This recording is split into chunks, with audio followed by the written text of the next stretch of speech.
Okay. Hey, everyone. Thank you for joining us. How's everyone doing? Wraith, why are you sad? Are you sad because you had to wait an entire Tuesday to get to this Tuesday? Maybe. Oh, I would be very flattered. No, this is not floof. This is not macro. We're making Tucker McKinley today.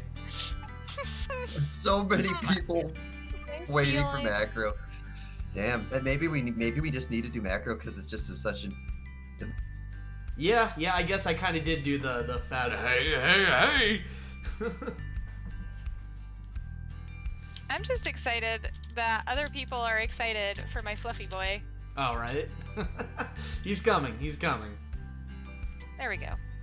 But, so anyway, everyone, so normally I don't like to do back-to-back, donation goals as, I don't know, I don't like, it feels weird to me to do that, and thank you for everyone that's joining us, but you'll notice at the top right that we have a donation goal to help Richie, aka Menu-sama, fix their truck so that he can start going back to work.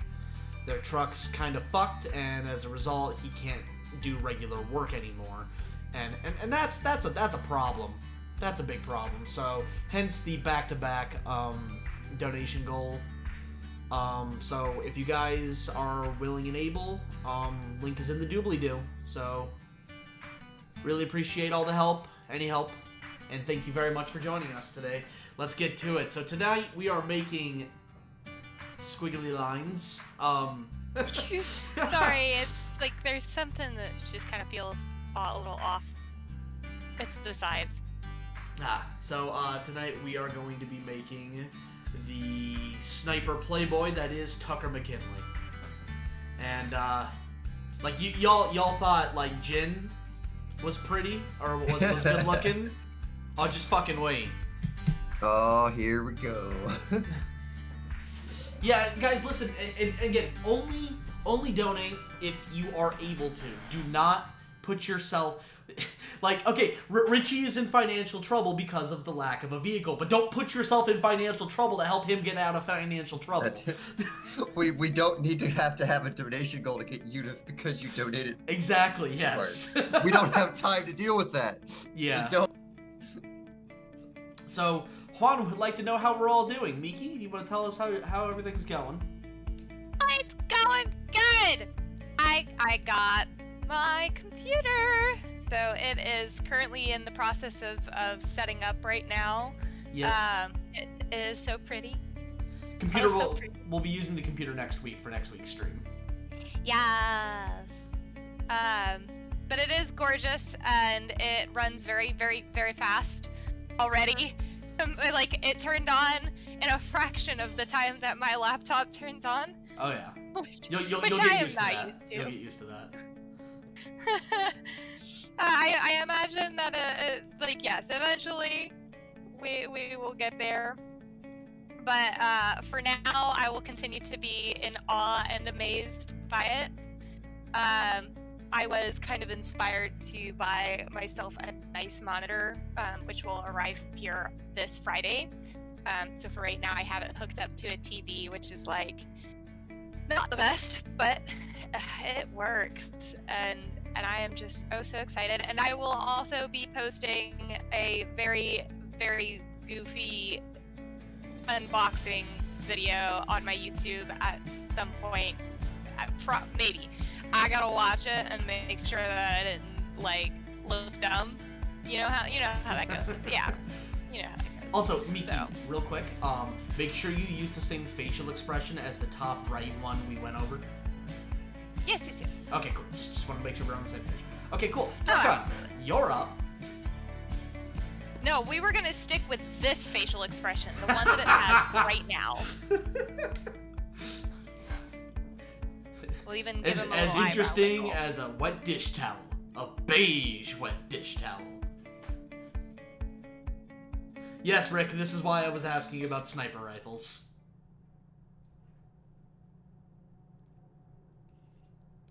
So, is Darkon here? I'm here. He was. Okay. Am I Okay. muted? So, how are you doing, Darkon?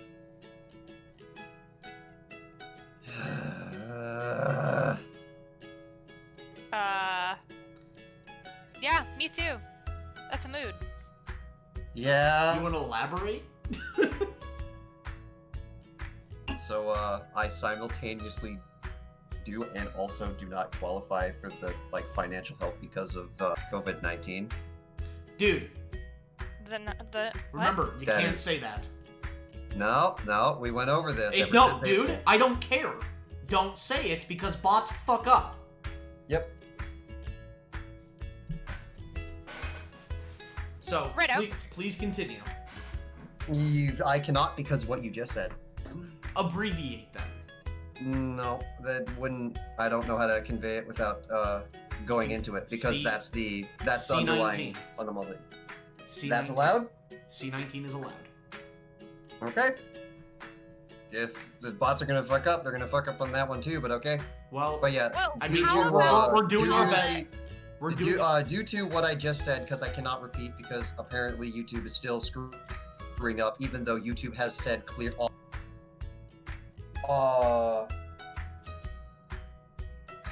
For people who have been affected by it to the point where their work is only giving them 1,000 or less a month.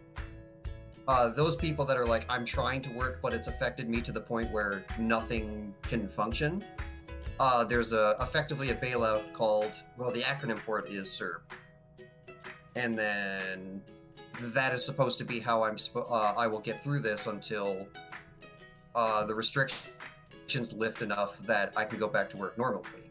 Because I can't. Most of our stuff is residential, and everything residential is in such heavy lockdown, either just because the law says no, or because even if the law doesn't say no, everyone's so paranoid that there's no job. But Shadow Reaper, thank you for the $5 donation. He says, I'm investing in the future when menu leads to machine uprising.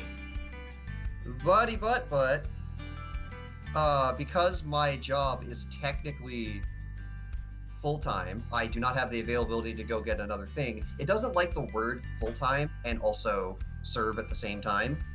So every single time I get paid, it kicks me off of CERB. And then the next month rolls around, I go, hey, I earned less than 1,000, so you have to put me back on.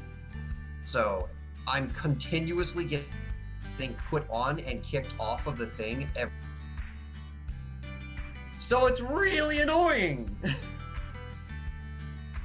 Boo. Yeah, well, So I'm gonna see if under the conditions, I'm gonna see if me saying I'm part-time under these circumstances is considered lying, because I'm in the area where full-time and part-time, it's both a yes. So I've been very annoyed by that for the last week. If you haven't picked up on it yet, Anthony.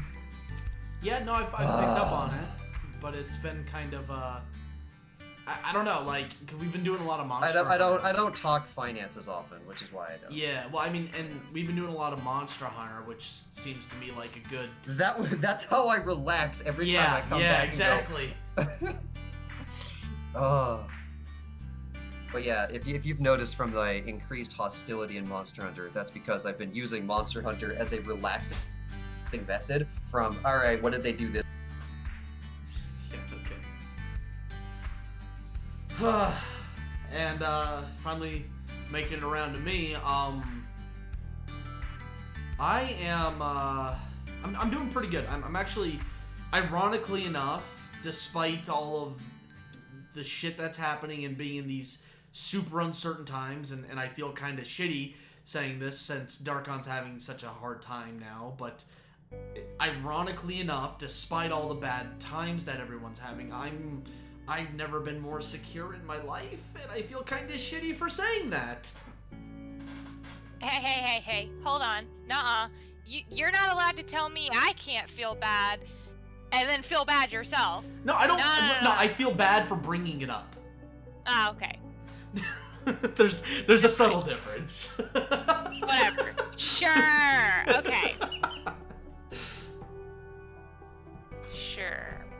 yeah, so I don't know. I'm not gonna talk about it.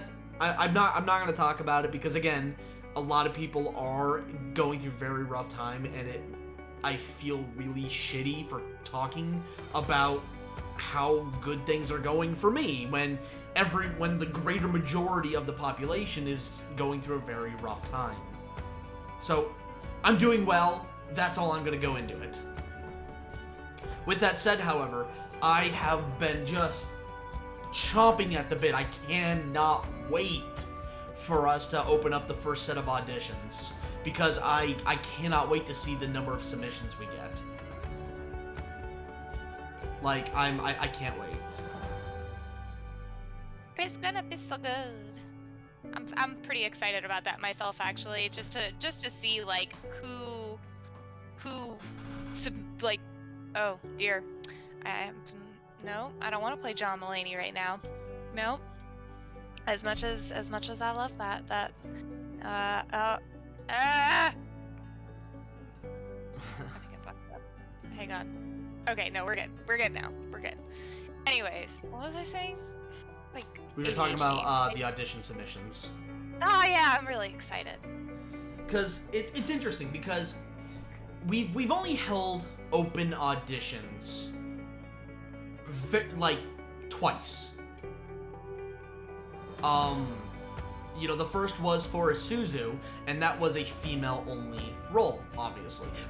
Funnily enough, we still had male people auditioning. I mean, points for effort, guys, but it just wasn't what we were looking for.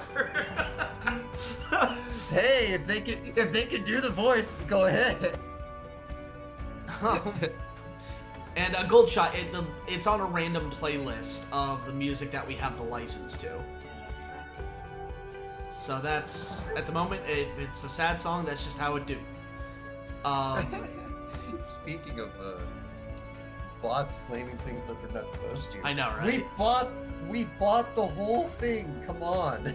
Yeah, it's ridiculous. Every time we use this music, every single time, the bots are like, oh, wait, no, you can't monetize this video because the music. And I'm like, I bought the fucking license. Here's my invoice number. Here's the date that I bought it. Here's the fucking company I bought it from. And they're like, oh, my bad. Yeah, they're eventually getting to the point where it keeps coming off the thing faster each time. Yeah, I think we're getting to the point a robot is now unblocking the other robot or something. Yeah, okay, so our computer, Miki's computer was delivered today, actually. She's still in the process of setting it up, so next Tuesday we will be officially streaming art from that computer.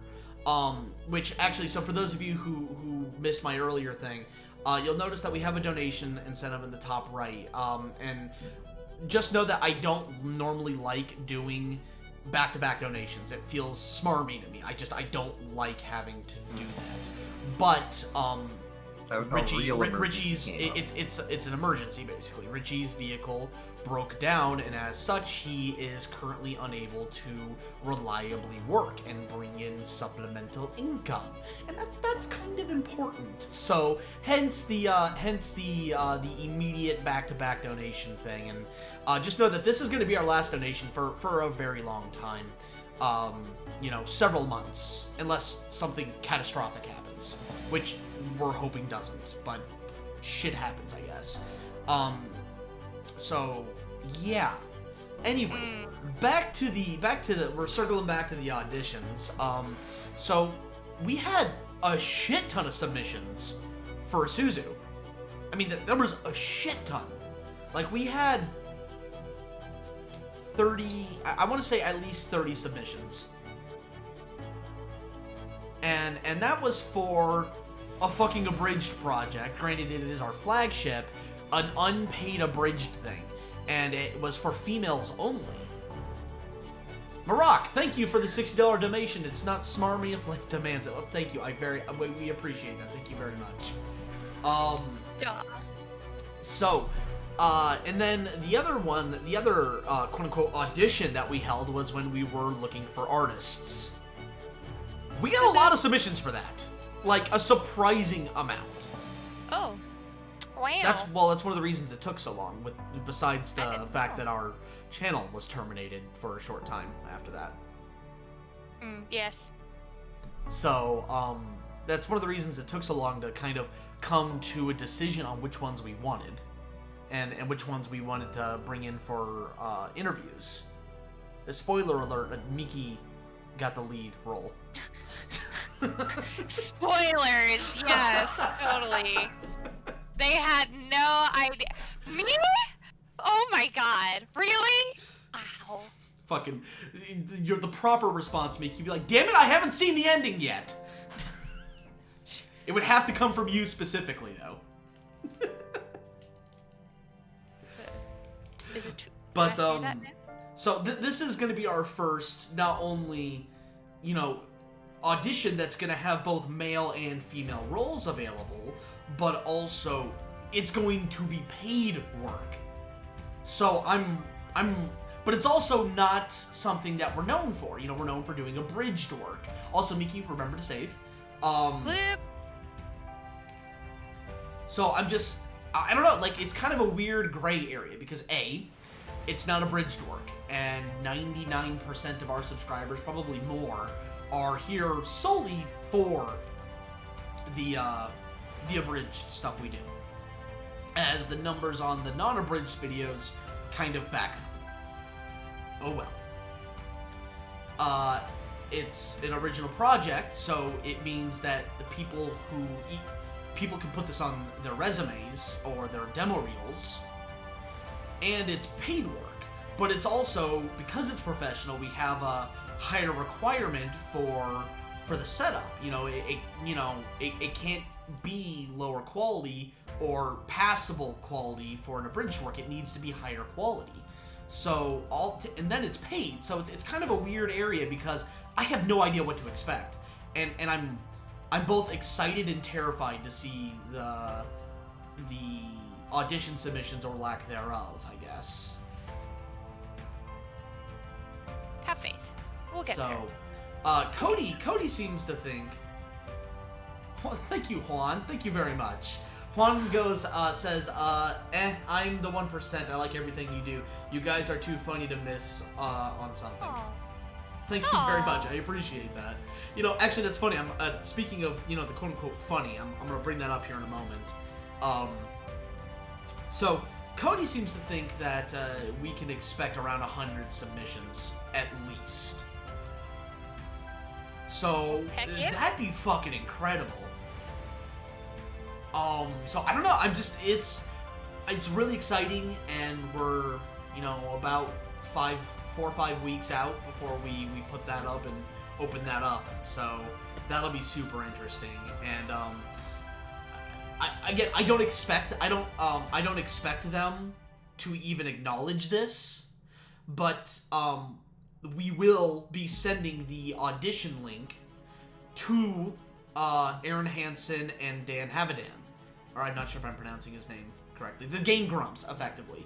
Because they're both fantastic voice actors, and this is paid work. So I would love to get them love to get them to audition, because I think they could fit some of our characters. So that'd be really cool. So I'm sending it off to a bunch of, like, people that I know that are super talented, but I know have probably never heard of us, in the hopes that maybe they'll see my email and be like, yeah, I like money, and these characters look interesting, sure, I'll audition. But, so, okay. Oh yeah, no, actually, fun, okay, real quick, funny thing. So Goldshot's like, who is the person who disliked? It's actually kind of funny you mentioned that. So, Darkon, do you remember when we started consistently getting at least one dislike on all of our videos? Do you remember that? Not the date, but I remember we were laughing about it. Yeah. So, in our circle of friends, we don't consider ourselves we didn't consider ourselves officially popular until we consistently started getting dislikes on the video. We're like, oh, all right. We're consistently getting that one dislike. Someone is subscribed to the channel for the sole purpose of disliking our videos. We're officially popular. Fucking break out the champagne, boys. We made it. I will get you, right leg.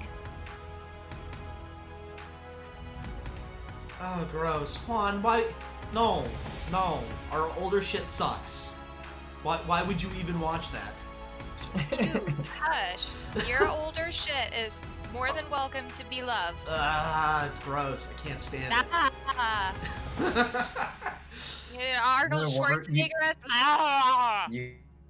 You have to remember, once upon a time, the first handful of episodes of even Team 4-Star stuff was liked and loved the world around, and then you go back to it and go, why did we laugh at this? Even the thing is, though, is even our early shit couldn't be compared to early TFS. Oh yeah, it was awful.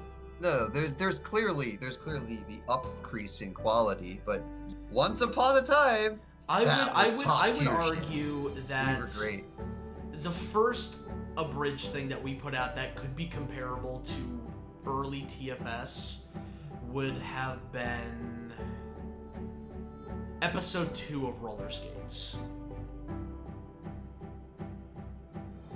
Yeah, we started getting more into that was the narrative shift for the entire genre. Yeah. It was no more just like YouTube poo humor and just jokes and memes. Yep, let's try and actually. We were trying to tell more of a story.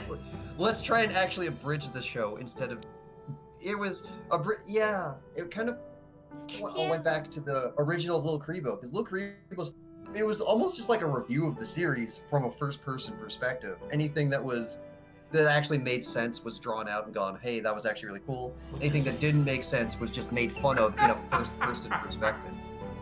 Okay, Juan, the severed arm, it didn't mean anything. Kaito was insane, and his way oh, of no, his calling card about the arm.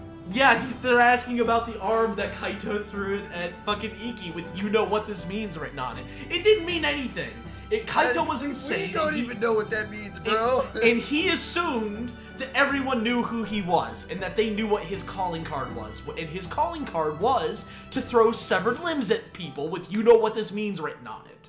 And then the following episode, aptly named "The Circle of Limbs," was Bucha getting the severed arm from Iki and then selling it back to Kaito because Kaito's dealer for severed human body parts was Bucha.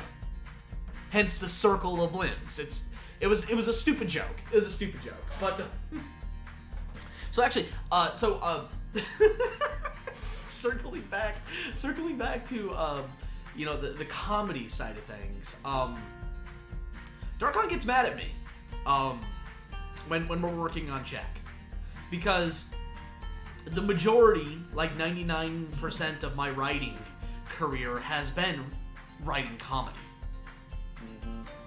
And so I often derail shit a lot when we're working on scripts. It's a lot more than a lot. Darkon's like, no! Fuck off! Stop it! Get back to serious, you son of a bitch! I don't know if it's just like... Sometimes it's just him not wanting to deal with a certain subject and he's changing the topic.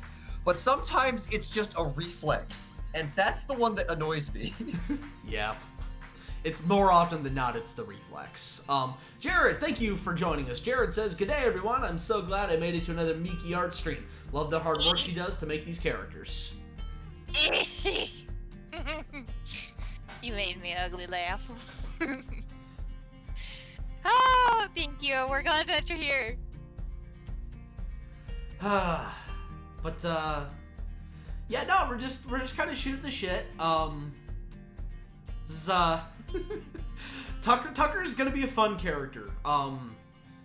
Tucker's legs are about to get severed. Having some trouble with them. And then every now and again, these art streams will say something like that, and then my head immediately goes, all right, how can you use that? Put that in. Man, Anthony's the constant comedy one, and I'm the constant, how do we make their life?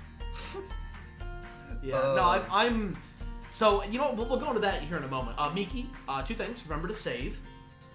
Secondly, Shadow Reaper says, not as glad as we are that you're here, Miki.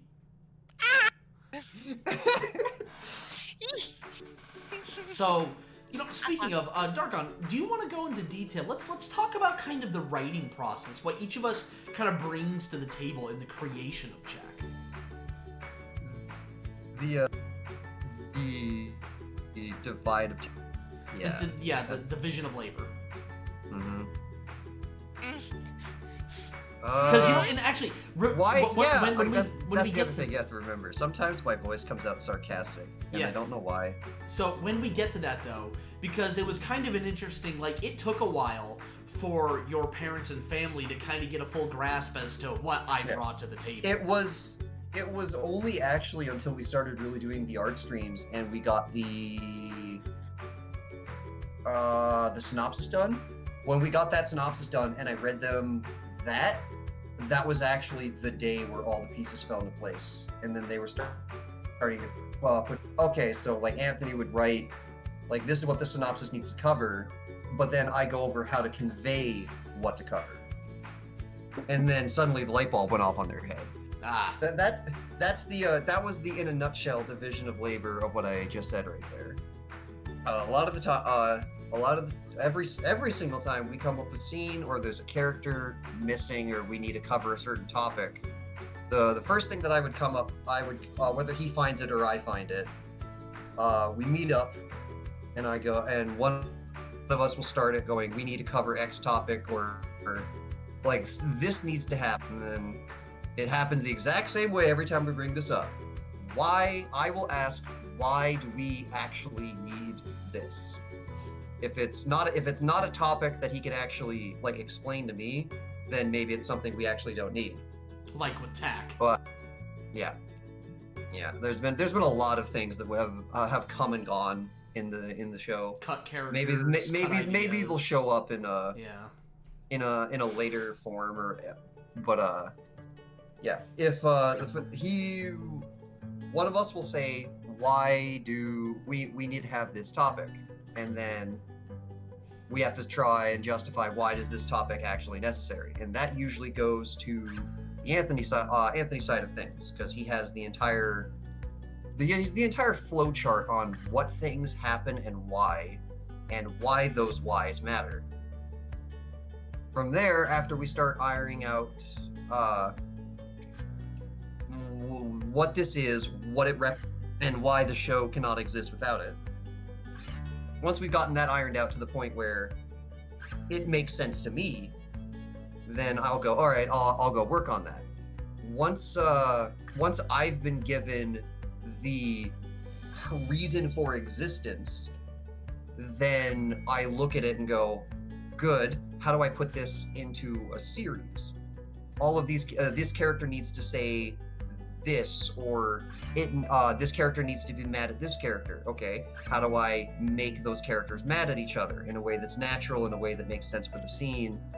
Once the overall story arc has been ironed out, then I start working on the minute by minute conversations, details, action scenes that put that together and bring it to life.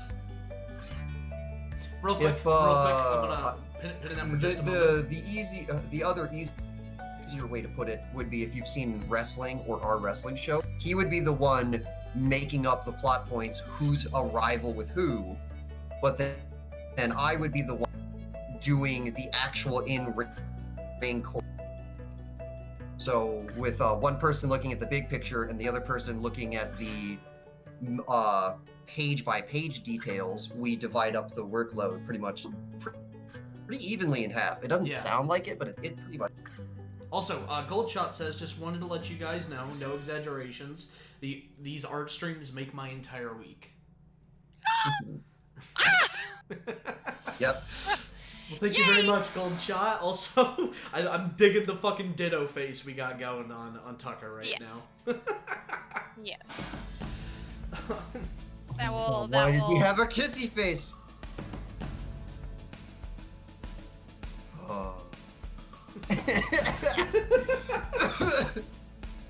So we got the winking out a star, now we got a kissing out a That's heart. actually a really good question. So Jared asks, which character's backstory was difficult to write in?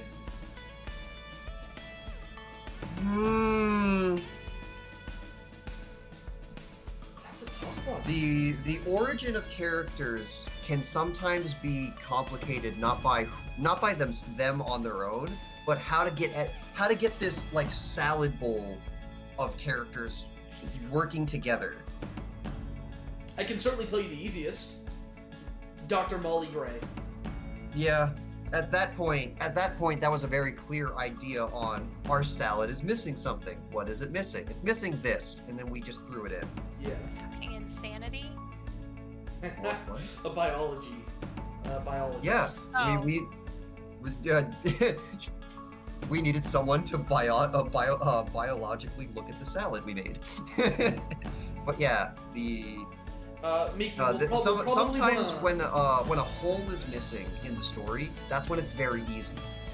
Miki, Because, we'll probably want to do it the other way, where his arm is resting on the butt of the rifle. You want to know what's fun about this stuff? If it's slung that way, does Tucker put the butt of the rifle against his right shoulder or his left? Because if it's slung the way Miki had it, then you would take that, swing it further to the right, and then ready it. So is he on the left or on the right? So what we want to do is tilt the I have butt. a compromise. Oh, Requires a little reworking, but that's okay. No. Okay. It's, This is all about. okay. Yeah, that'll work. That'll do. yeah. Probably the hardest would be, I don't know, the more characters that we had, the more that we could come to a very easy conclusion on should somebody in the show or not, should this be a plot point or not. The very early parts where there was nothing to anchor down what is and is not a good idea, that's when the backstories were hard, because we could throw anything and then it would make sense at the time. But a lot of those early story bits and what characters did what was dropped or just changed. it was very hard because there was nothing to like do it up against. I don't know about Haseo's origin, but I know Haseo's purpose in the first episode was an absolute nightmare to us for years. Yes. Just because it was so open-ended, we could do anything, and we didn't know if that anything made sense. We didn't know if any of those parts would come back later in the show. Yeah, I guess like if you could be more specific on the word of origin, but Haseo's episode 1 has probably been rewritten more times than anything else in our scripting thing. Yeah. We tried so many different angles, a complete narrative side of things where, Haseo's narrating over what's happening, or to get basically like an info dump narration style, and we decided that just wasn't what we wanted to do. If there was an origin that was kind of tricky, I think it actually would be Tucker, because Tucker once again falls into that category on it was so open-ended that we could do anything, and we didn't know if those anythings made sense or were good. So yeah, in general, the more open-ended and the more open-ended things are, the more complicated things actually get to making something good for an origin story for an anything really. The more restrictions you have, the clearer of a picture you have on what you need to work with. So Goldshot asks, how long will Check be?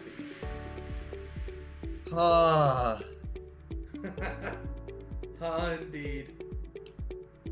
I don't think we have like a quantifiable.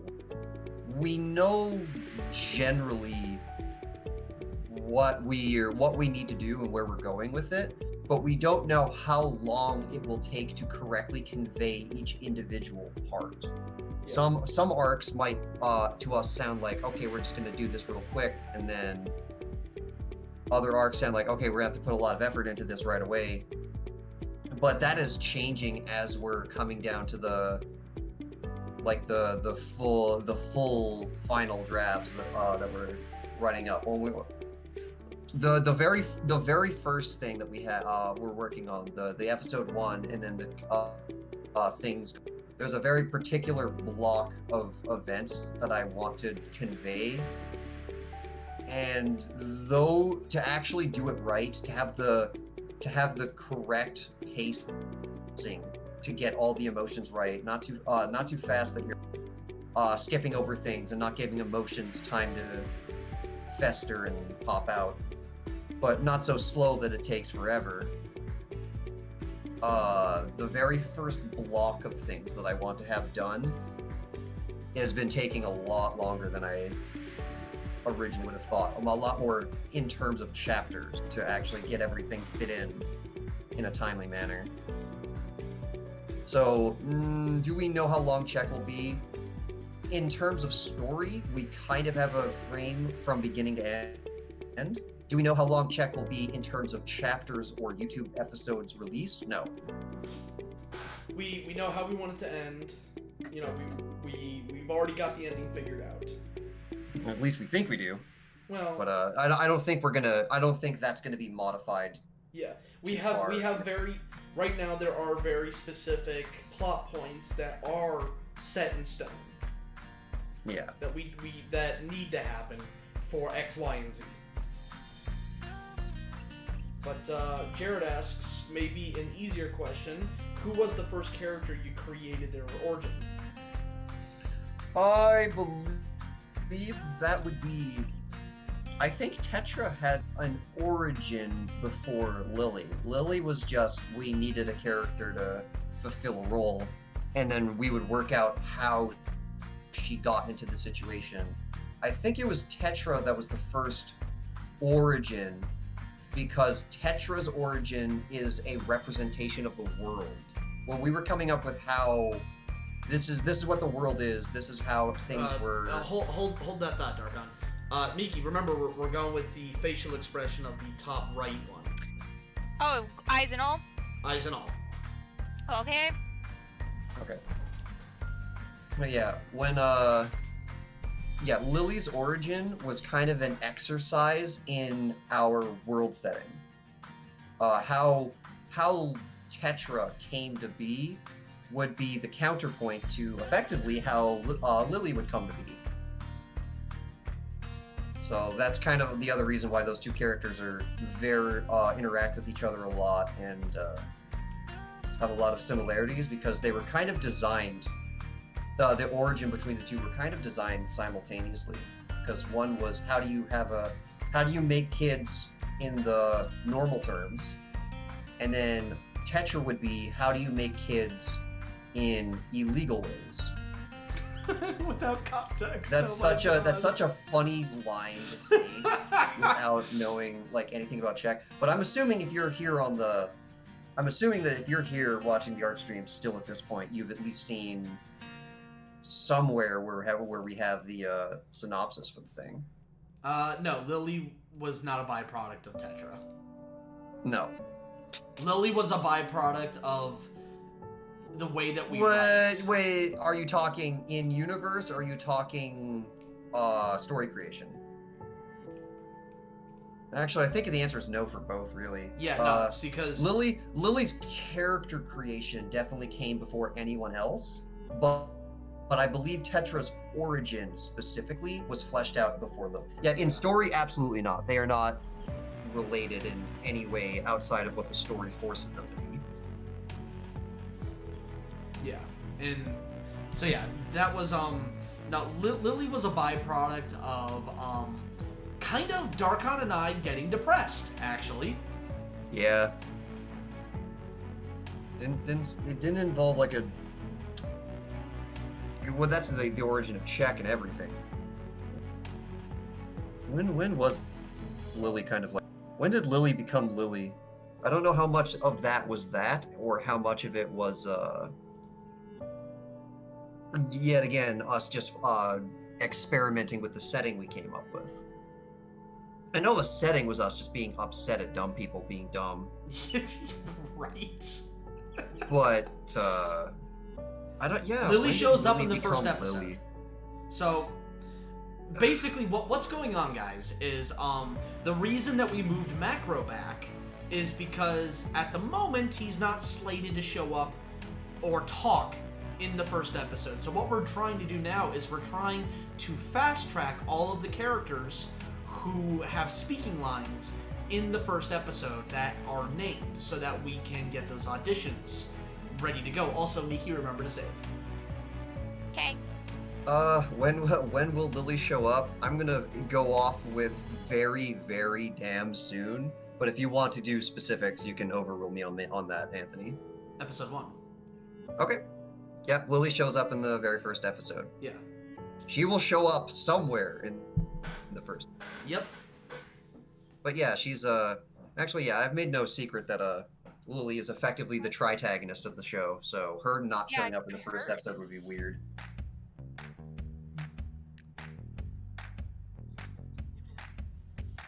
Miki, that face. Yeah. Oh boy, it's starting already.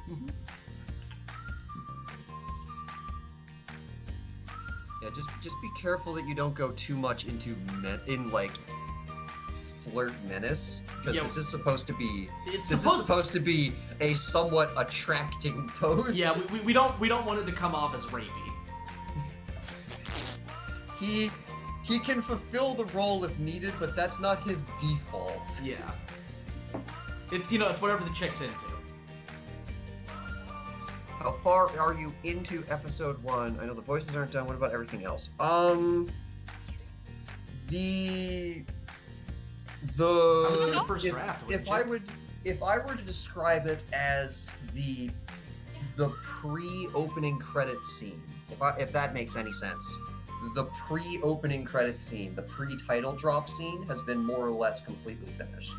I need to do one more draft on it and send it off to Anthony to make sure there's like not any plot points getting missed or anything. We know how we want it to begin, we know how we want it to end, and we know the middle parts that we want to touch on. Now it's just kind of like we have A, we have C, and we have E figured out. Now we need You're leaving? Now we need B and D. Yeah. And it'll be good. Yeah. So this is the part where it becomes my job, where we have all the major critical plot points, the story beats that have more meaning than just the episode. And now it's time for me to go and say, all right, how do I get from A and have it make sense and have it not be boring?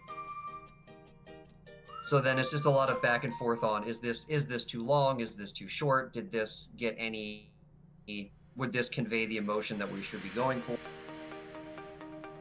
The nitty gritty parts have begun for episode 1. Yep. Okie dokie, I'm back. Darkon and I, in about 3 or 4 weeks, are going to sit down and figure out the lines that we want to put in the audition document. To convey, what emotions we want to hear, and just get a good feel for the characters. I'm sorry, people are asking if he's a JoJo character. All I'm saying is, y'all picked it. You might be onto something.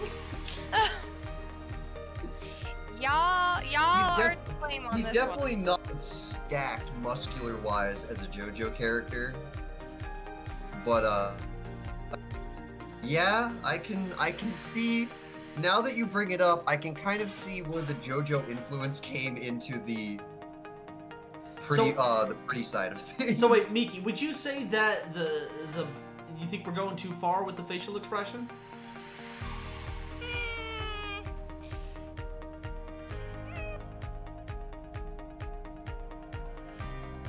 I think if she did, she would have said something by now. I'm still deciding. is the problem. That's well, the problem. That's a big problem. I think the one thing that will determine it is, again, it's the mouth. You know, like if the mouth seems like it's going. I don't know if I'm actually. I love the smile. I think the tongue might be too far. That's when you start pushing things into the rapey. Yeah, you know, we might remove the, you know, stick the tongue back in the mouth. Mm-hmm. But the smile exactly as you have it. I love it. That on its own is the opening inviting. Hey, baby. Yeah. There we go. Yeah, much better. Yeah. What a conveyance. Oh, that's difference. so much better. Yeah, the tongue was a touch too far. Mm-hmm. It was a little too rapey. Mm-hmm. Just a little bit. So, all right. See, Yeah. it's a learning process. Tucker is a master of seduction, not just doing. All right. Jared asks, You could question join for a dot Tony. hack game. If you could join a dot hack game and be the main pro tag, would you choose dot hack, quadrility, or I don't know the first one. I know what GU is. What do you mean the first one is the regular dot? Okay, no. Isn't the first dot hack game? Dot hack sign dot. Not a trilogy. Yeah, the first dot hack game was 4 games, right? So that would be a quad. So the quad trilogy. GU is where Haseo is from. Yeah, that's true. I really like Haseo's character, but I absolutely despise the people that are around him. So I would go with the quad. I would go with the first set because I fucking hate the people. I hate the supporting characters. If it wasn't for the fact on be the main protagonist, then I think the question might have been different. But if you have to be the main character, if I'm forced to be the pro tag, I would absolutely go with the first set of games because I fucking cannot stand Haseo's friends in GU. Like the main set of characters that he plays with. Like, I absolutely cannot stand it. Like, we have the game. We've got maybe an hour logged into GU because I absolutely fucking hate the supporting characters. They drive me up the wall. As for me, I would have to do a hard pass on anything in any context because holy crap, I do not want to deal with a video game messing with my brain. Right? No thanks. I've seen what happens in, what was it, the 3rd or the 4th game? I see the condition though. Yeah, no, I'm gonna say no. Dot hack sign. I don't like demonic barbells. Dot hack sign was exactly something that I watched and read. No, there was a manga later, but it wasn't called Sign. For the sole purposes of, like, I hated English and writing back then, but I was fascinated by it. I just wasn't good at it. And I remember watching that show exclusively for the idea of, okay, so where's the point of the episode? The whole show felt like a Bleach filler arc. Oof. I could barely find I would start an episode, I'd go to the end of the episode, and I would ask myself, okay, why was that episode important? What did I learn from this episode that matters for the rest of the series? But, damn! I guess that was how I got the other side. Like, you can't just look at the things that are good for, like, trying to be a better artist or a better writer. You gotta look at the stuff that's bad and know why it's bad. I remember watching that. Like, it would come on immediately after Gundam Seed, and I would cross the two and go, with all of Seed's problems, this is worse. If I could pick any stuck in a video game universe to be stuck in, Log Horizon, obviously. What do you mean, If we're still on having to be the main character at the same time, I would pick 14. We are stacked. I'd be okay with this. Fair enough, but that's not that you're not stuck in the video game.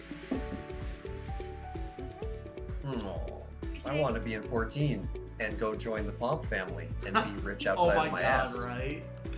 The Be fucking... be rich beyond our wildest dreams, and then every now and again, if it's not me, whoever the Warrior of Light is in this context, just be like, hey, if you need to go kill shit, let's go do it. Yeah, let's go on an adventure. And then everything's fine because I'm with the Warrior of Light. It's all good. Yeah, money really kind of lost its meaning to us in that game. Mm-hmm. Mm-hmm. All because of illegal hawk poaching is what I called it. Yeah, fucking like I love this fucking Darkon. Hey, can I buy this? How much is it? Oh, it's only 750,000. Oh, sure, Can mine we- too. Can we put that in check? Can we put in just like maybe not necessarily poaching because the hawks were alive, but definitely with the world trying to become as like organized and like we can move anything anywhere because we said so. There's also going to be people that are going to be moving any things all over the planet for profit and not for legal. Yeah. We totally just need to bring in just as this random little thing on if you know us, then you'll pick up why out of all the animals that they're currently displacing for money, why is it hawk? Oh, it's because hawks are worth a lot of money, bro. We know firsthand. So fucking dumb. It's just. Tell me Pretty Boy's gonna be wearing a muscle shirt. Maybe Kind of? maybe not in the promotional art, but definitely in the show he's gonna be. Yeah.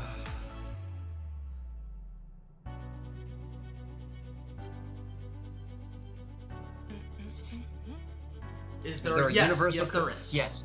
Yep. Oh yeah, yeah. Just simply because the concept of everyone having their own money was just there are certain things in the world that have gotten to the level of so inconvenient. Why do we have this? And then, yeah. So there's definitely we need to have like true universal trade, and in order to facilitate that, we need to have universal currency.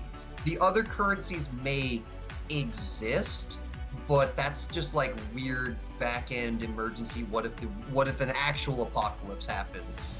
Like back currency. It went the way of gold. Yeah. But yeah. Also, there's a Mickey, universal one. Seems like Tucker's giving you a lot of trouble. Please tell me they're not credits. I fought for that. Hey, we haven't gone back to this conversation in forever.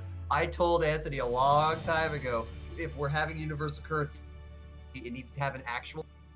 And I remember you looking at me going, "Why?" It's we're going to name it, even if it's because people name everything. Oh no, it's not just going to be credits or muns or anything. We'll figure something out. But anyway, Miki, Tucker seems to be giving you some trouble. I noticed that you keep going back and redoing some stuff. Yeah, it was because we didn't have as much pre-planning as we usually do, because normally we start the call at 5 an hour early so that we can get the sketch and everything set out.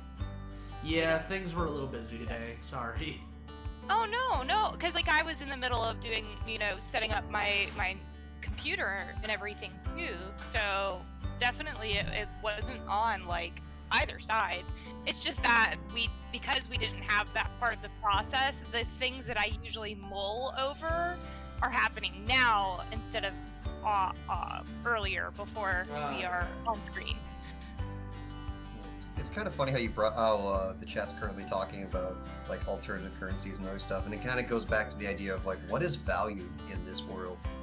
Anything involving like metals and stones and whatnot, there's gonna be some like luxury goods, because of course there will be, but they're probably like insanely stupid. Why would you ever even consider this for 90% of the population? Anything that exists in the world has to be serving a real purpose. Like gold's purpose is like circuitry and whatnot, and if you're buying it for anything other than that, the price probably like times by 10 or more. Empire, we haven't really put a whole lot of thought into the currency name or even the value. It's kind of secondary. To be fair, at this point in the story, how does it convert to US dollars? That's mostly, well, I'm cutting out. Yeah, that's just for whatever reason the last couple. That's just what Discord be with me. Yeah, not much we can do about it, unfortunately. There's one thing. I'm trying to get my router away from a lot of other stuff, but the power cord's too short, so I can't move it at the moment. We're working on that. But I have a feeling maybe this will get better if I can move it, put it in a different spot.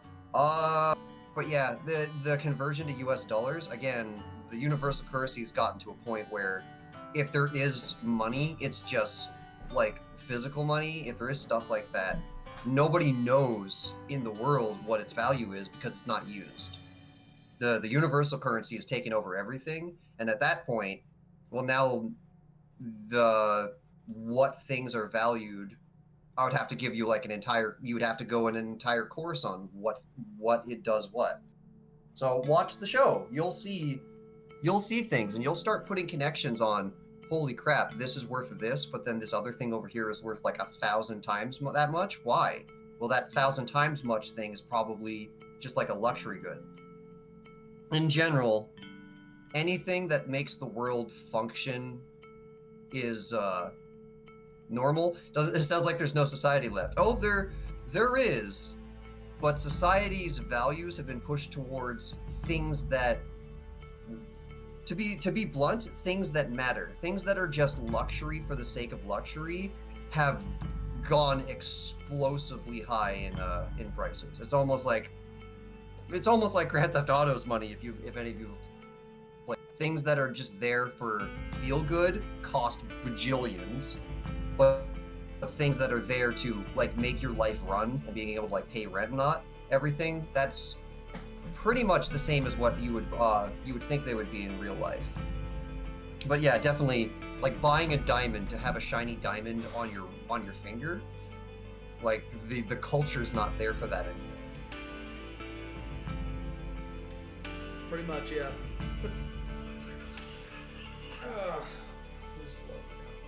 You know what?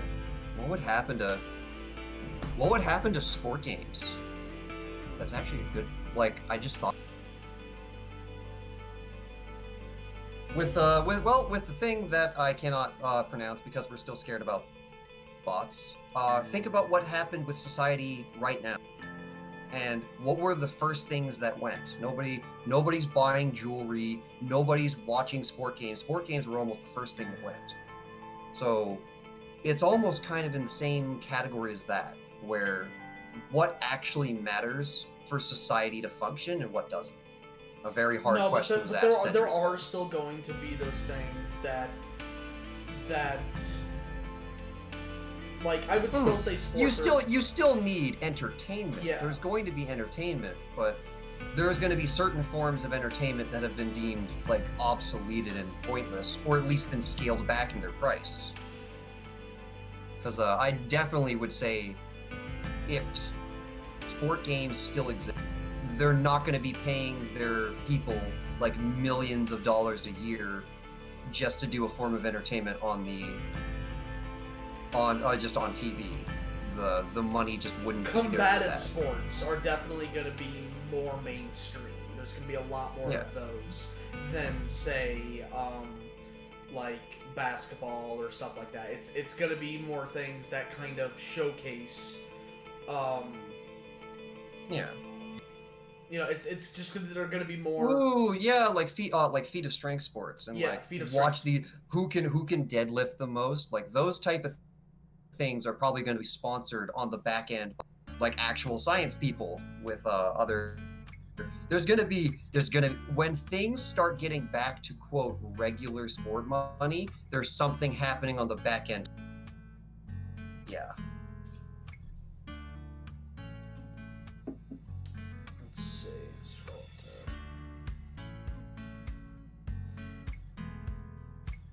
Why the dog tag? Are we talking about that yet?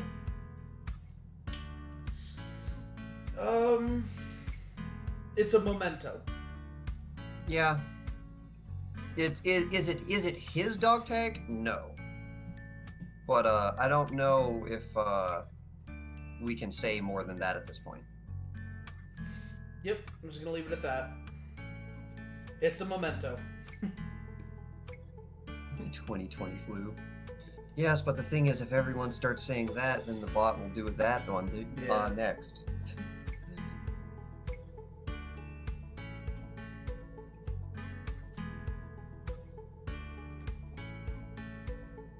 Fucking A. I cannot wait to see this man here once he's got his freckles and everything. What is it about freckles, Miki? Bruh, freckles are sexy as fuck. Right? Excuse me. Sport and entertainment to satisfy our aggressive primitive nature without acting on it. Yeah. So as I said, like they're probably going to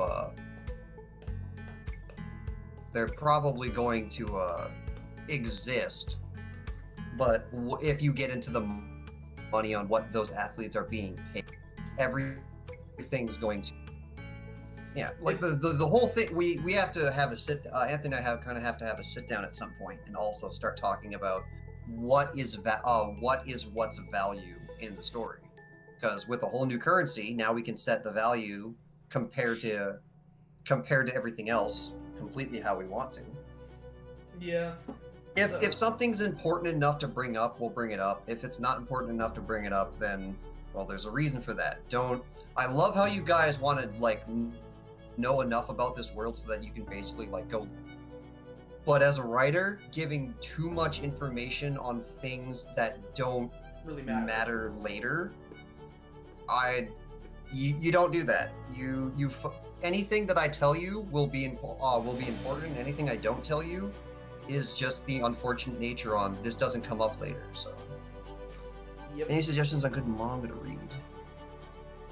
I don't really read much. I don't really read manga. For what? Like, could you define good a little more specifically? Are you looking at manga for studying purposes? Are you looking at manga for entertainment? What type of entertainment in that case? Good is a little subjective. Yeah, because I don't know what you do and do not like. The last and only manga I've read to completion was Air Year. Oof. Right? Set the Wayback Machine for a long ass time ago. If you want a good take, anything you enjoyed, okay, so just that type of general wide open. If you want a good take on the thing that has still been going on ever since Sword Art Online, on the stuck in a video game, stuck in another world, reincarnation, all those things that were just settings back in the day have become a damn genre now. If you want an actually interesting take on that, there's a current anime that also is a manga because, of course, I forget its name, but it's the one where the main character is supposed to be the primary villain, and then she knows what happens to that villain, so she's trying to do everything in her power to not get, like, lynched down the line because that's how the story goes. That's actually how that one approaches it is actually interesting enough to get my attention. If anyone knows the name of it, you can post it in chat. It was like something villainous, all routes lead to doom, if you translated the whole title. But that one's actually really interesting because reincarnated as a villainous. That one's actually a very funny and interesting take on the whole genre. I'll give it a watch because I think they're doing an anime of it. Yep. Oh, the anime is already like what? I think we're at the halfway point now. Huh, well, there you go. But good comedy, good serious moments. I know what happens later.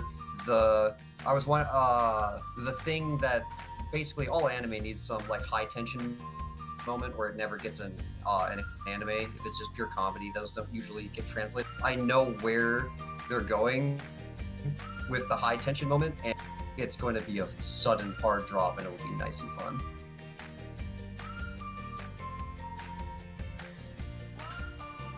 Yeah, both Shadow Reaper and Salty have it, so you'll be able to find it. Well, there you go. Outside of that one, I don't know. Like, everything else that I would talk about depends on what you're looking for in specifics. I don't have general yes and general no. The yes for the one I just said was because it's this entire damn year's like meta meme again, but actually done in an interesting way.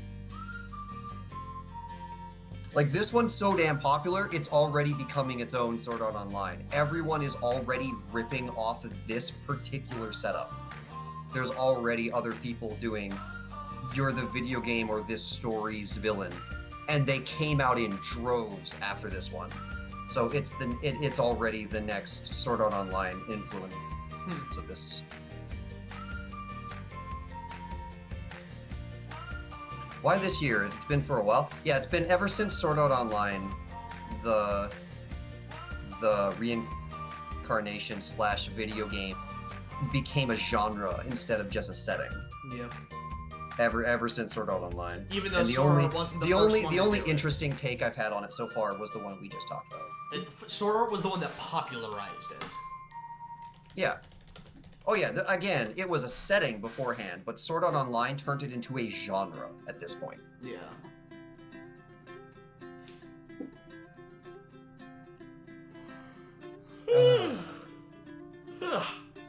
God, I need a good robot. I've missed Mecha. Whatever happened to Mecha?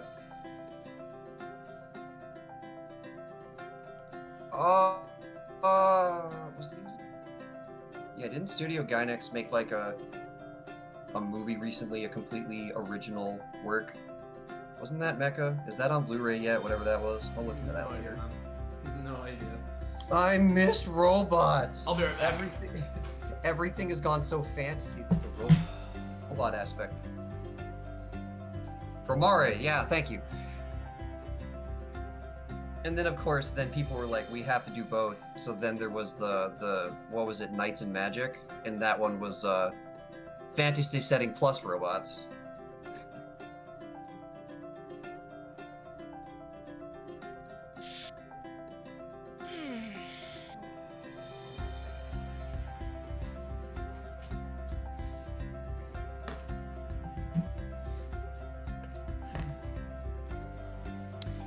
Speaking of mecha, I still need to finish Iron Blood Orphans.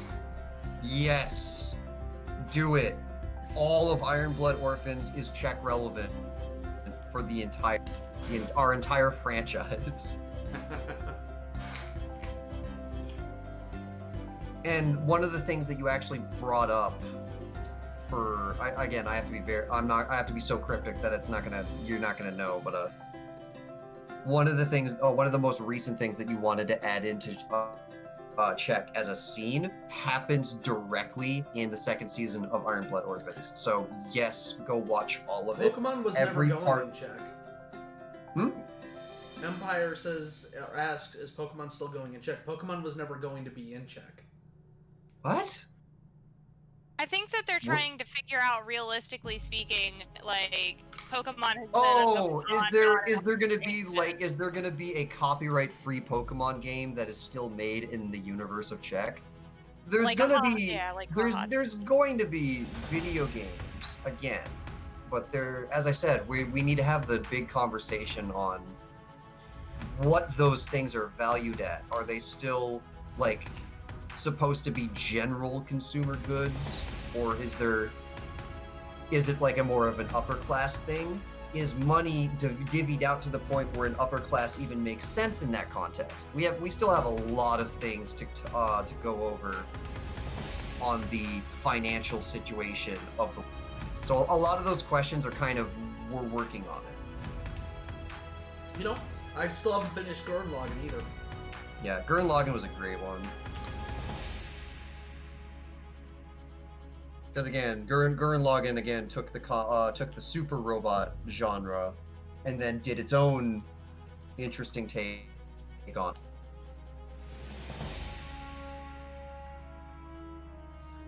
Yep. Oh, You know, now that you got me speaking about robots, is Gundam doing anything recently at all?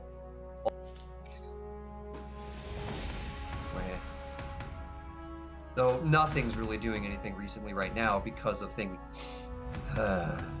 Things and stuff.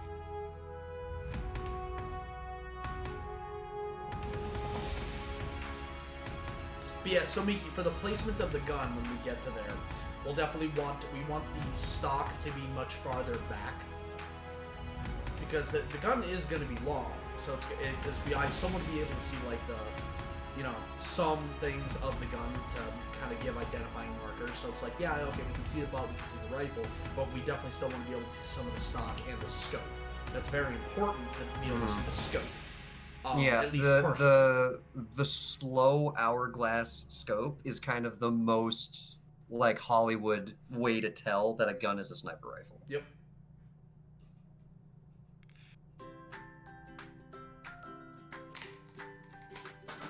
Oh no, my apple! I don't know if that would make sense though, with the way that things are posed currently. I'm sorry? If it doesn't work, then it doesn't work. I'm pretty confident from the length of the barrel and everything. The fact that it's so long that it's kind of going out of frame, that also kind of gives away the fact that it's a sniper rifle. Nothing else is usually so heavy that requires a strap like that. Yeah, that's fair. So I'm pretty confident. I will have enough confidence in the people having a brain to go, oh, that's a sniper rifle. Yeah, because one of the things to keep in mind is where on the strap the actual straps connect with the gun. Oh yeah, I see. You're not gonna have the rifle sticking out that far from the butt end from this angle. Mm-hmm. Gold shot scars will absolutely be a thing. Yeah, scars, long-term damage, both in origin stories and also later down the line. Definitely, this is welcome to real life. If you wreck yourself, you get wrecked. But so yeah, you guys want an unpopular. The little leggy things disconnect? Transformers best mecha. I'm sorry, say again, Miki. Do the little leggy things disconnect? The little what things? The little leggy things that it stands on. The tripod. The tripod. The leggy well, thing. I guess it's a bipod in this They case. So hold up. Those usually are removable. Well, alright, so you'll notice that you can have them go up as well. You can fold them up. Yeah. So you'll notice that in one of the other possible guns that we were looking at, you'll notice in the very bottom picture where it has them kind of facing forward. See what I'm talking about? Yes, I do. So let's have it be that. You can have them, depending on which way you want it. You can have them fold forward, or you can have them fold. But they usually fold because yes, it's removable, but then you don't have it if you need it. So they're usually foldable. You usually fold them instead of just taking. No, I just thought it would look kind of silly, like being on his back and then, Yeah, we don't want them down, but we want them folded forward. Because then that's another indicator that this is a sniper rifle. If people don't know guns, then it'll look silly. If people know guns, they'll go, oh wow, this guy's like a real, like an actual serious. They did their work because he has the bipod. So. Oh no, what I said was gonna look silly is if the leggies were just down. Yeah. And just agreed. Sorry, that was loud. Out. Yeah. So unpopular opinion. Evangelion fucking blows. It's an awful anime. It's awful. The only reason it sucks is because you got death. I respect what it did for the genre, but that's it. How much of that was what we call Death Note syndrome, or how much of that was just because you actually didn't like the writing?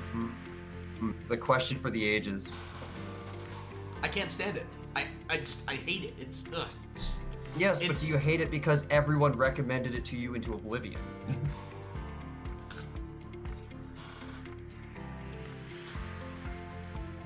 So to be fair though, Shinji is fundamentally designed to be hated by everyone. That was his purpose. And not everyone's into that, so. And the worst part, I can't fucking escape its damn opening song. It's everywhere. There's been so many times where like I've been wanting to send you videos and whatnot, but then, especially if it's I never pronounce it correctly about Sylvia Gunner, where the song is one song, but then halfway through the song it changes without same instruments, but the notes change to a different thing. Yeah. And then there's so many of those that I wanted to show you, but then somewhere in the video it changes to the Evangelion song, and I'm like, can't show him that one. He'll die. It's like, and the thing is like, so like Chibi and I will be watching videos, like just mean shit posty videos. And it'll just start playing. It'll just start playing. And she just gives me this shit-eating grin, like, ah, I got you, bitch. Mm-hmm.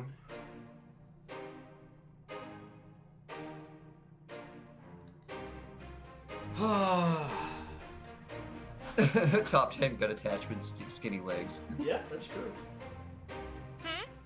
Top 10 gun attachments, skinny. Number 1 is skinny legs.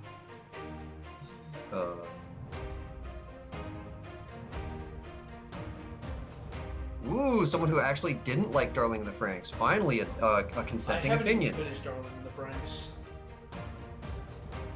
Yeah, Darling in the Franxx did a lot of what that company does, where things start getting philosophical and meta, and if you don't like that, then yeah, that'll drive you crazy.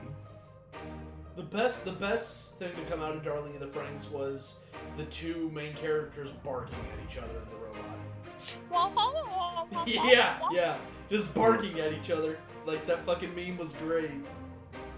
Yeah, I never had any problems with Darling in the Franxx. I thought everything was Again, this all depends on what are you looking for from the thing. I really enjoyed the more or less the philosophical debate that the thing started bringing up. If philosophy is not your thing, then Darling in the Franxx is going to drive you up the wall, definitely. Especially if you're thinking, oh, this is going to be like Gurren Lagann. Oh, you're going to hate it. I loved it because it did what I love philosophy. Anthony knows this. He can. Yep. Sometimes it's hard to shut me up on it.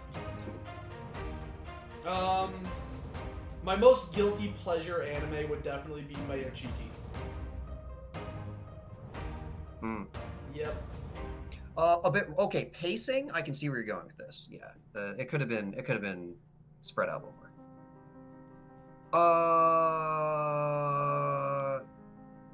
I don't know really what to say on that one.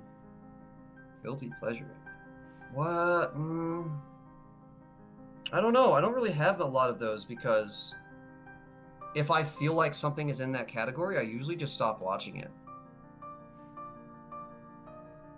The only one that I can really talk about that eventually got my attention outside of research was I had to do a lot of shows with children in it in order to make Lily and a lot of the other like younger cast and certain like mentalities. I know how kids actually think in real life, but I didn't really know what the like Hollywood perspective of kids were, because that's what audiences is expecting. They're not real life kid emotions are fun to throw in, but if you go too far from what people are going, they're gonna think, oh, you don't know anything. I know things about kids. For that category, the name of the thing sounds really dangerous, but and their comedy is actually funny. Yui Yuri.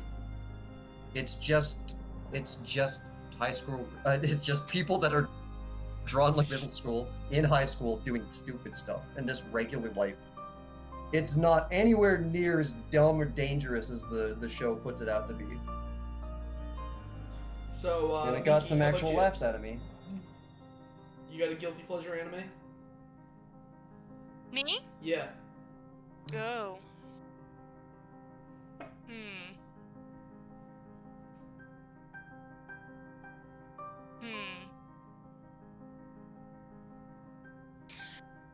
I mean, I don't know if I could really classify it as a guilty pleasure or not. I love anything that's romance. Good, like a good, solid romance with just like not overdone on the drama. Like, I'm all here for it. Have you ever seen Mayachiki? I guess, okay, so I guess my guilty pleasure in that aspect would be like, if things are, I don't want to say like, straight up like people are fucking or anything, but there's like there's like hints to that this isn't just your high school, like you're gonna hold hands and stuff. Like I don't want to see anything like that's not really what I'm into. But I like to know that in the background, shit's happening. Cause that's realistic to me. That makes the romance all the better and more realistic. In that case, you are creating the correct character for everything you just said. Yep. Yeah. So like, and so for instance, as a good example, if Tucker were to find him a lady friend that seemed to be like very different than the rest, like obviously Tucker is going to be doing some things with that lady friend, but I don't need to see that. I just want to know what's happening. Does that make You'll sense? know. You'll know. Don't worry. Oh yeah. Well, I mean, yes, but that's like I guess what my guilty pleasure would be. Have you ever seen an anime called Mayo Chiki? Okay. That's familiar. So something to learn about me is that I'm really, really bad with names. All right, I'll send you a link to what it looks like. Oh, Mayo this one. Mayo Cheeky. The Here one we go. with the one with the butler, right? Not video. No, I'm not into that. That's a good. That's a good images. shot of this that There we go. you know. No, I have not seen this one. I would recommend it. It's my guilty pleasure. Like the whole premise is that like the main character, the dude with the glass. By the way, the character just straight up, the main character just looks like Shiro.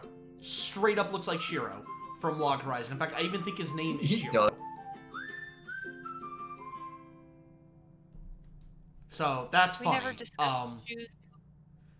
But so the whole premise is that like due to his traumatizing upbringing by his mother and sister, the dude is like effectively allergic to women. Like he breaks out in hives when he comes into contact or gets too close to women. Poor baby. Yeah. And so and like the main love interest The butler is also this butler looking motherfucker that for insert reason here has to hide the fact that she's a female. Aw. And so everyone thinks she's a male. He knows about it. He that knows she's not about it because through certain hives. circumstances. And as the plot progresses, everyone's like, "Oh, so Shiro's gay," and he's like, "Yeah, fuck it, I'm gay," but not really. And anything to keep lady friend safe. Yeah. Sure, whatever. Aw. That's sweet. That's And very then things get weird from there because of course it does. What else do you do with this dynamic? Yeah. That's fair. But yeah, I'm trying. It has a dub, and the dub is done pretty well.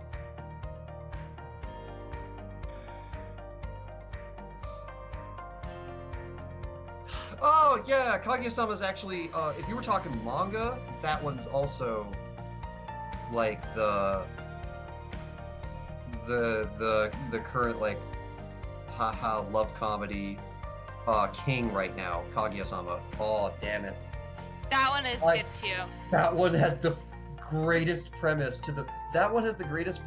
and even when they outgrow the premise, the character in the world is so fleshed out and interesting, they can actually survive the series outgrowing the initial premise, which is so amazing and something I've actually studied. What we have tentatively calling Arc 2 for a check. Yeah. The whole premise of Kaguya-sama is the first person who admits that they're in love is usually the loser in the relationship.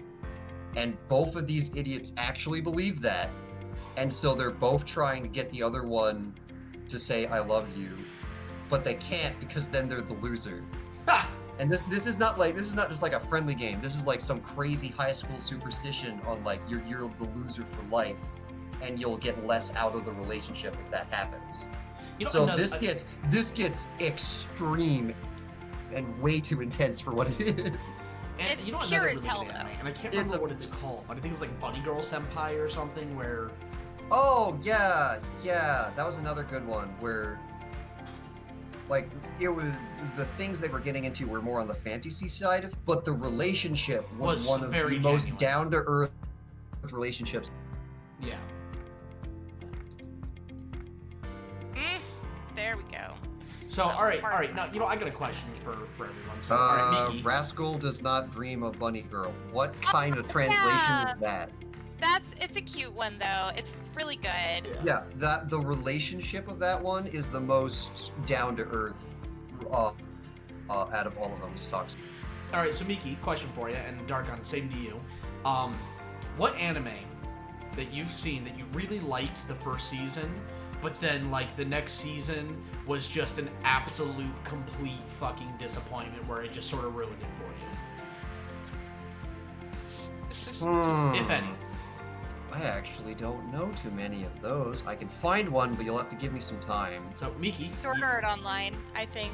Yeah, that's the easy answer. Yeah, that's. But it's the thing is that I was so into it. I was fucking here for it. I was a huge Dot Hack fan. So that's why I didn't speak up a whole lot earlier, is because I was just like, my childhood, my feelings. I was just like, I'll just be quiet. But I love the isekai storyline idea. I think it's really like to an extent it was really creative, and Sword Art was one of the first ones that really came out and made it popular. You just scared the fuck out of me. Oh, anyway, remember to save. Remember to save. And one of the things about Sword Art, I was just so into it. The fight scenes had me. I was like on the edge of my seat for season 1, and then the rest of it came out, and I was just like, what the fuck happened? And it was a huge disappointment. Huge. Mine would definitely have to be Haruhi Suzumiya, the Melancholy of Haruhi Suzumiya. I still haven't seen that one. Oh yeah, because they had a fucking. The first season was fantastic. They jumped from like the first or the second light novel to like the 8th or something. Yeah, I remember there was something about them skipping a lot of the light novels. No, it wasn't even that. It wasn't even that. It was the first season was fantastic. The second season was Groundhog's Day the season. And the thing that built up towards that mattering was entirely skipped because of what I was talking about. Well, it doesn't matter whether or not it mattered or that what was building up to it was skipped. The fact of the matter was it was a season where 90% of the episodes were the exact damn same, save 3 or so minutes of each episode. Yeah. Right. Like, it was ridiculous. Yeah, anyways. I haven't seen that one yet. Oh my god, yeah, Tokyo Ghoul started off fantastic. Season 1 was great. Season 2 was, okay, it was a little bit of a step down. Season 3 was a complete fucking trash fire.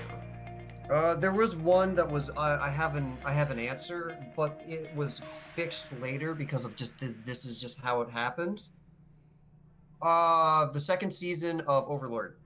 I even went into this on you. If they make a season 2 and they don't make a season 3, this will not work because of how the original work is. And I was right. The second season, the entire purpose of the second season of Overlord was to set up season 3. That was the whole purpose of it. Yeah, well, and that's what they did. That's what they did for Log Horizon. Yeah, I didn't know, but after season 3 was announced, they gave away the fact that season 2 and season 3 were greenlit at the same time, and that made a lot of sense to me. But if it was just season 2, that would have been the single most boring letdown of a. Yeah. Well, see that it's funny you say that because Log Horizon's second season was setting up for season 3. Oh no, I have one. I do have one because it's currently ongoing as a problem. Numbaka. What happened? They ended on a cliffhanger and an in-universe talking about we're gonna do more, and then it just disappears for like 3 years. What happened? Oh, I miss Numbaka so badly. The end of the episode for Numbaka Nambaka says had some of the most they're gonna interesting do something. art. That's for sure. Yeah, and then like clearly something happened on like the back end production side because they in the last episode that they were gonna do more, and then it just damn it. Freaking Nambaka. Oh my god. The manga's still ongoing.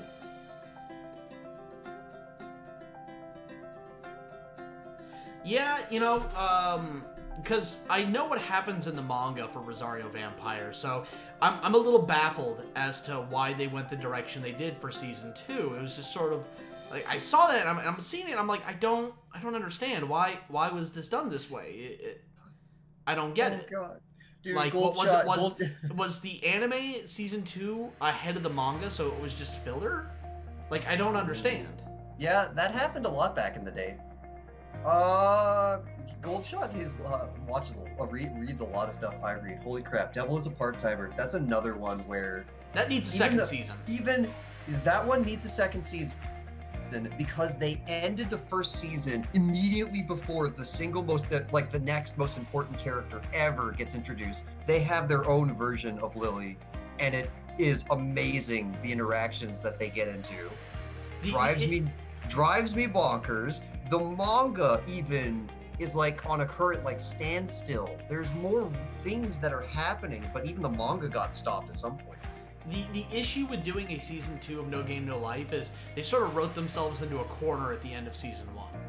Mm-hmm. Also, yeah, the No Game No Life movie was a shitty fucking movie about characters that no one fucking cares about. Mm-hmm. It was the origin story version. It was the origin story chapter of the light novel, and then they made that a movie, and that's great. But that people fell in love with the world and the characters that were established there. We don't give a fuck about the origin because we didn't get enough of the main cast. As a standalone work, I had no problem with it, but it definitely wasn't what I was expecting. I couldn't even finish it, dude. Like, I got 30 minutes in, and I'm like, this is so goddamn boring. Oh, if you didn't even give it a try, then I have to... Dude, I tried getting... I couldn't... I'm like... I couldn't...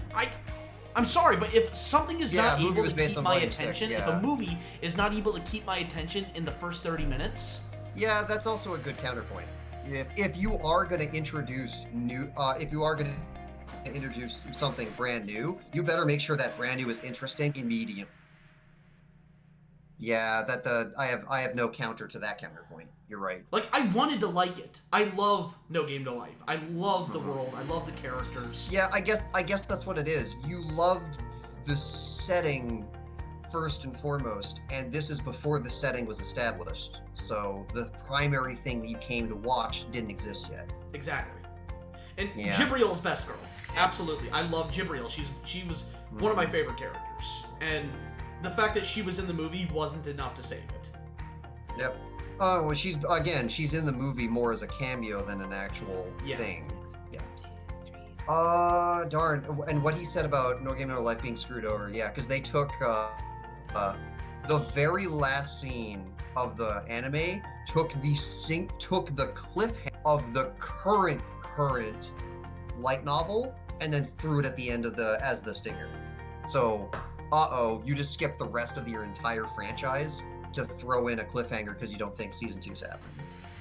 Yeah. Konosuba season 2 is a letdown? Huh. I don't agree with that. I love everything about Konosuba. Granted, I didn't like how it ended.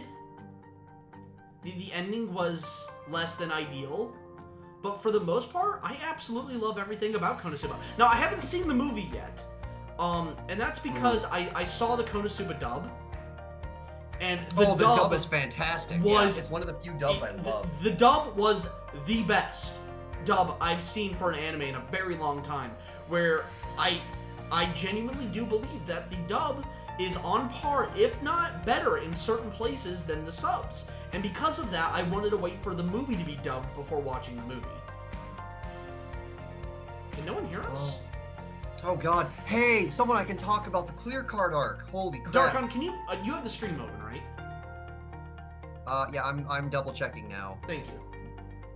But Did you just say clear card?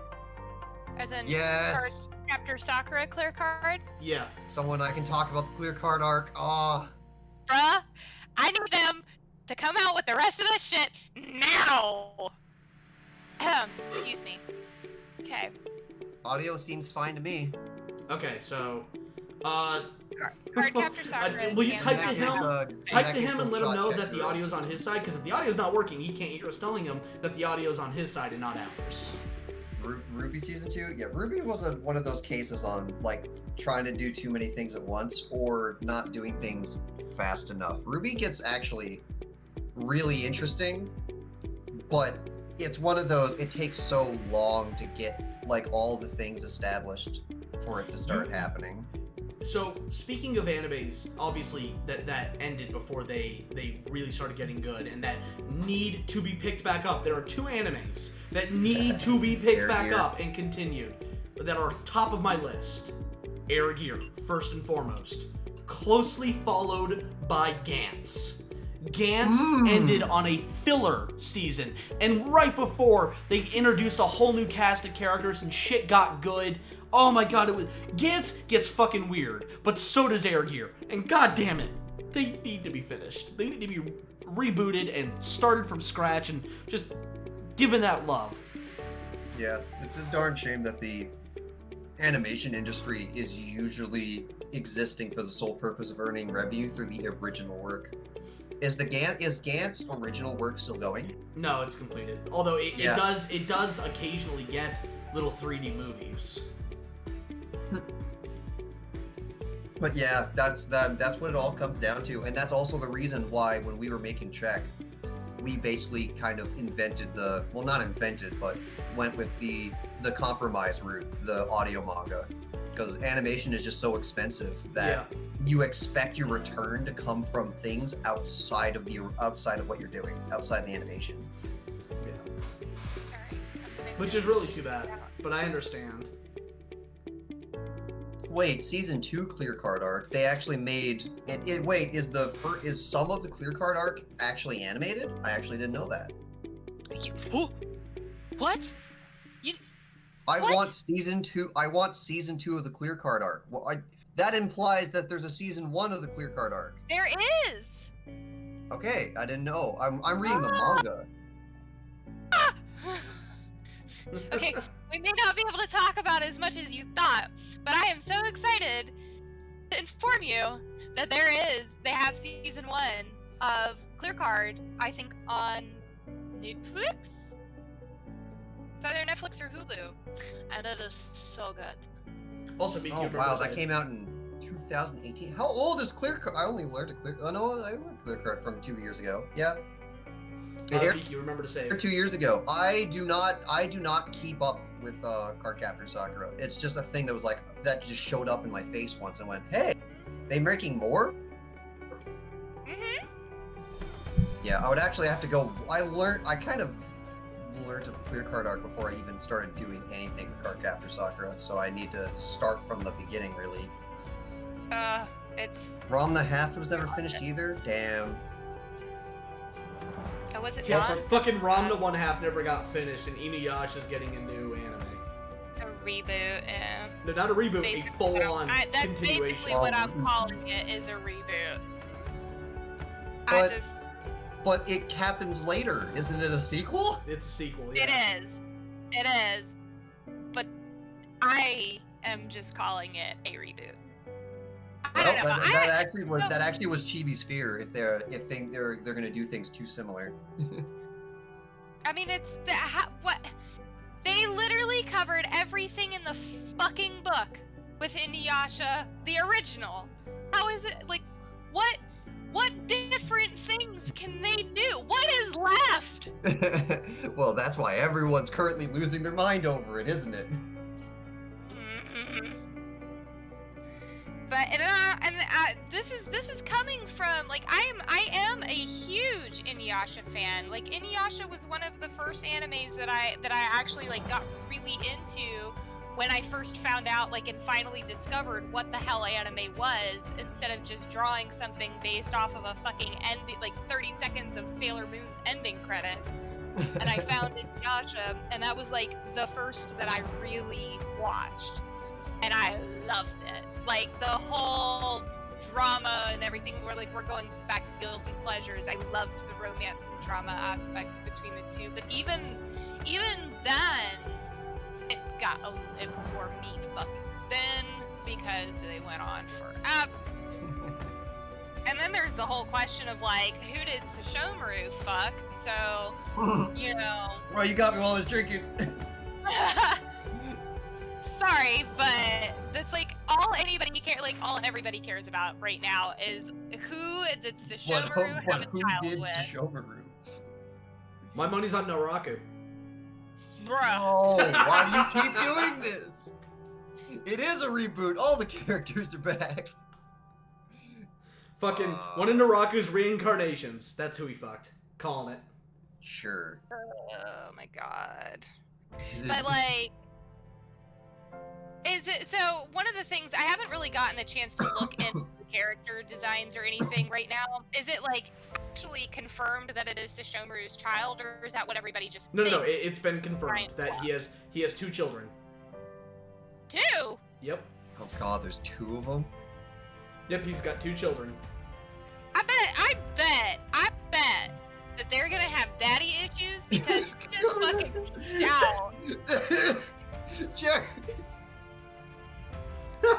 Jared was like, it was Kagome, can't- that bitch. She can't. Who can't what? I'm gonna put what Jared said in chat. You were asking who did Sesshomaru. Bruh. I mean, I think we all already know the fairly obvious option here. Just saying. And truth be told, I don't think that it would be totally terrible as long as they spin it the right way. Reen?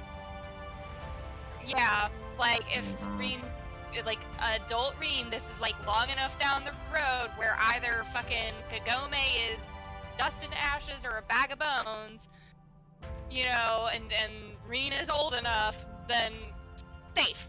We're good. Well, see, like what I would expect, honestly, is because yeah, I think money's on Reen, but the thing is, though, is the children are the same age, roughly.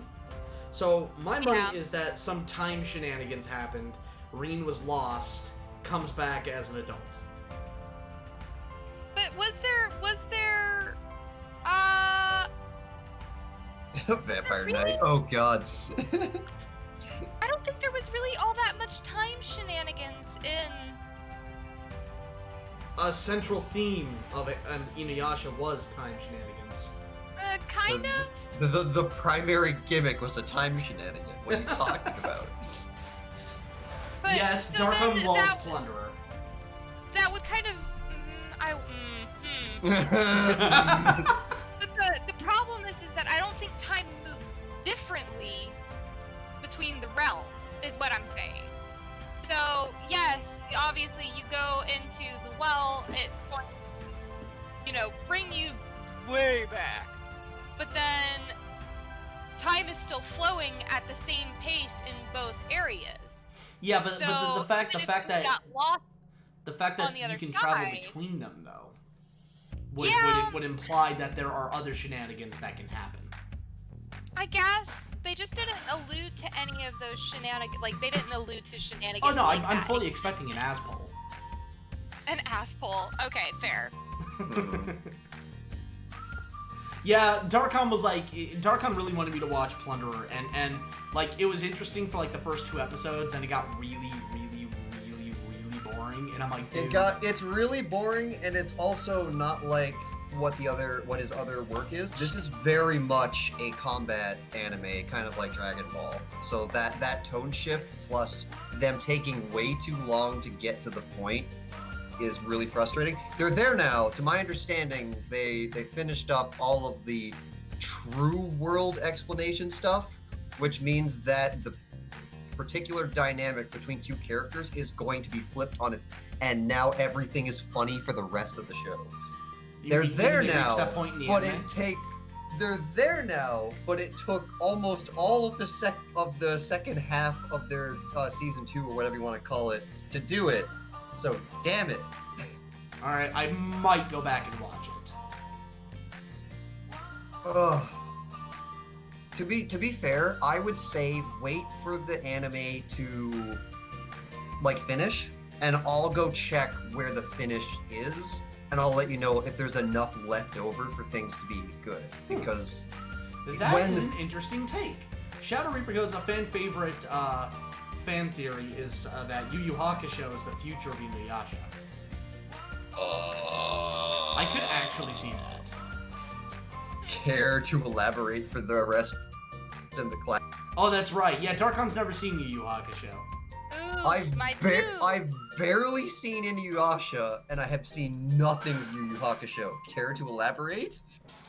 Nope. No, Fuck. you gotta go do the thing now. Gotta go do your Well, research, bitch. with all of this currently blocked by YouTube, then I'll go do it because I got time. Yep. Yu Yu Hakusho first. Mm-hmm. To be fair, I might just read Inuyasha because apparently a lot, like all of these old shows, is like, did this actually happen or is this just people adding stuff in because they ran out of budget or So, whatever? real quick, for those of you who have joined or just joining us or joined us a little late, you'll notice that we have another donation incentive in the top right of the screen. I want to preference this by saying that I don't like doing back-to-back donations, but this one is kind of a necessity as Richie's vehicle is currently out of commission, and as a result, he's unable to consistently work. And that's kind of a problem because we need the muns and we needs to work to pay the bills because bills. It is very unfortunate that a genuine super emergency showed up right after the other one. Yeah. We hate having to do this. So if we had known, you can never know, but if we had known, we would have held off because of course. Yeah. So with that said, if you guys can help, awesome. I don't expect you guys to be able to, especially since we just finished off that super donation thing with Miki and getting her computer. So, again, I feel shitty for asking this because it is right off the back of the other donation goal, but it's one of those things where we kind of have to. Sorry. Mm-hmm. Your consideration would be great. Thank you. Yeah. Oof. I have rewatched Yu Yu Hakusho start to finish over a dozen times. Yeah, it's one of my favorite animes. Animes. I like me some Yu Yu Hakusho. Also, the music stopped playing. Why did the music stop playing? It looks like it has a droop snoop. I gotta fix this. There we go. No, the snoot drooped. No. You gotta do what you gotta do. I finished Inuyasha once, and that was with Chibi, because I actually didn't even know that final act happened. Actually, fun fact. When I first saw Inuyasha, the very first time I saw Inuyasha, I was a very wee small child. Back when I had a bedtime, a curfew. And it was a school night, and I was supposed to be asleep, but I was a child. I didn't want to go to bed because fuck bedtimes. So I turned my TV on, and I had the volume off, muted, because walls are thin. And so Inuyasha was playing, and I remember seeing Naraku, and Naraku was looking pretty angry. I don't remember exactly what was going on, but he was angry. And stuff was happening, and I remember thinking, oh, dude, that chick is pissed. I had no audio. I had no idea it was a guy. Oh, that's a good one. You never told me this one. Yeah. Well, shit, we've never really talked about Inuyasha until now. Yeah. I think this is another speed run. You guys, okay. You guys keep bringing up old stuff, and then immediately my head goes towards the saddest of the sad because it's not possible to get any more of this one. There was something, whatever the Shana one was, the girl with the Oh, fire sword. yes. So that, at least in the manga world, had a rival story called Kaze no Stigma. They were both quote rivals because they both had fiery redheads with fire swords. That was pretty much the only actual similarity, but it was enough for people saying, "Oh, these two are at war with each other." These two franchises. The writer for Kaze no Stigma died, and the story went with it. Obviously, I loved that story, and I am so sad that it's just gone forever. And that's another case on if the anime could get more, then sure, I would love it. But Kaze no Stigma is ripperonis. Yeah. Yeah. Nope. I Okay, knew first of all, exactly what Yoshi, you're talking fuck off. That was before all this PC bullshit culture. Like that was. How long? Oh no, not. It was not 1999 Yeah. when I first saw Inuyasha. It was either 1990. No, it was 1999.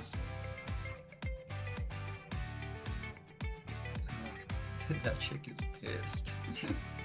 Yeah, I'm like, wow, seriously, that was my reaction. I'm like, wow, that chick looks pissed. Wonder what happened. God, I want to have that as a line against like Tucker or something. I love Kaze no Stigma. Yes, Kaze no Stigma as a standalone is absolutely amazing. What it has is still amazing to this day. Just do not be holding out for more because he's gone. He's gone.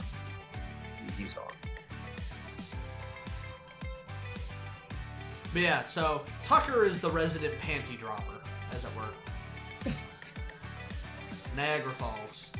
Oh, you got it before I could. Naraku. I didn't know when I first saw Inuyasha, I didn't have sound on the TV. Fair, with the amount of parts he has, I think he can count as all of the above. And so Damn. I thought Naraku was a chick when I first saw him, because I couldn't hear his voice. And the worst part is I don't blame you at all. I know what he looks like. I do not blame you at all. That, and I don't believe the Japanese voice would have helped either. I remember it was like a half and half thing. Like, the only reason I knew was because I was told. Yeah. No, it's, I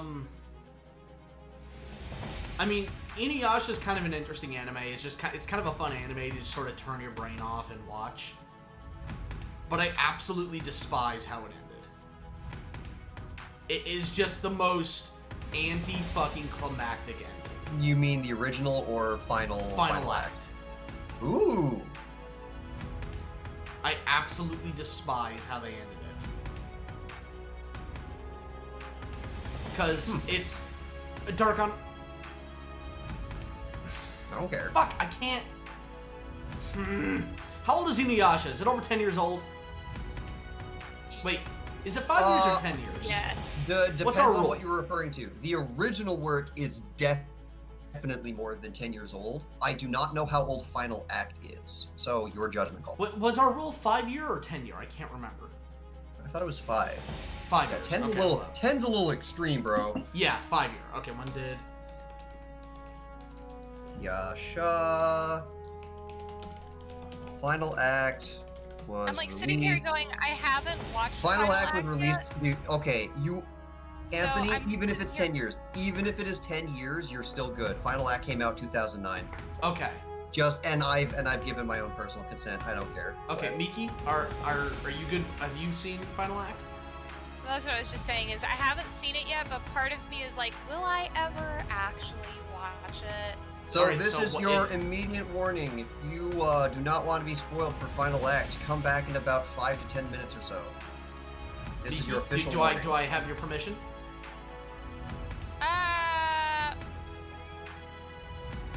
Yeah. Okay. So, well, all right. So, Darkon, to give you some context, because you've seen very little of Inuyasha, you know what the Shikon Jewel is, yes? It's the thing that is apparently like the Dragon Ball, but different. Yes, exactly. Yeah. It's the MacGuffin that it everyone wants. but it grants them wrong or something.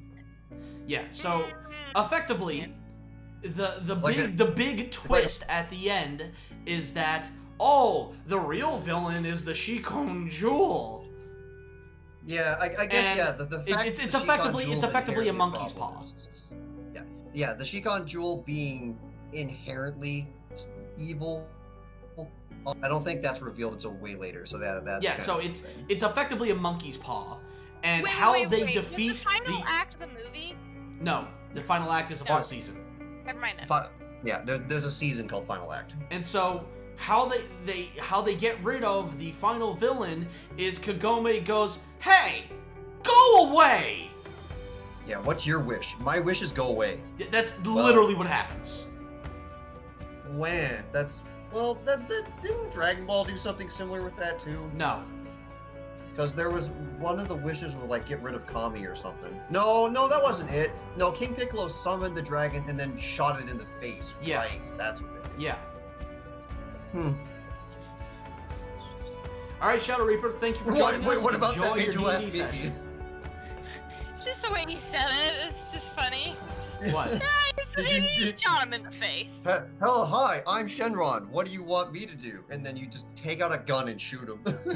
Yeah, no, it irritates me though, because it's literally like we unintentionally made a Inuyasha joke in one of our Wind Waker episodes where they're going to fight the big fucking bird, and it's like, how are we going to deal with the bird? Have you tried telling him to go away? There is no way that's going to work. Well, do you have a better idea? Okay, fine, I'll try. Hey, big bird! Yeah? Go away! Okay! It's like, why did that work? Oh no, yeah, we made that probably before you saw Final Act. Yeah, no, we absolutely did. Oh no, so you would have been getting freaking our old work flashbacks on top of all this? Yeah, that's exactly, yeah. Ew. Yeah.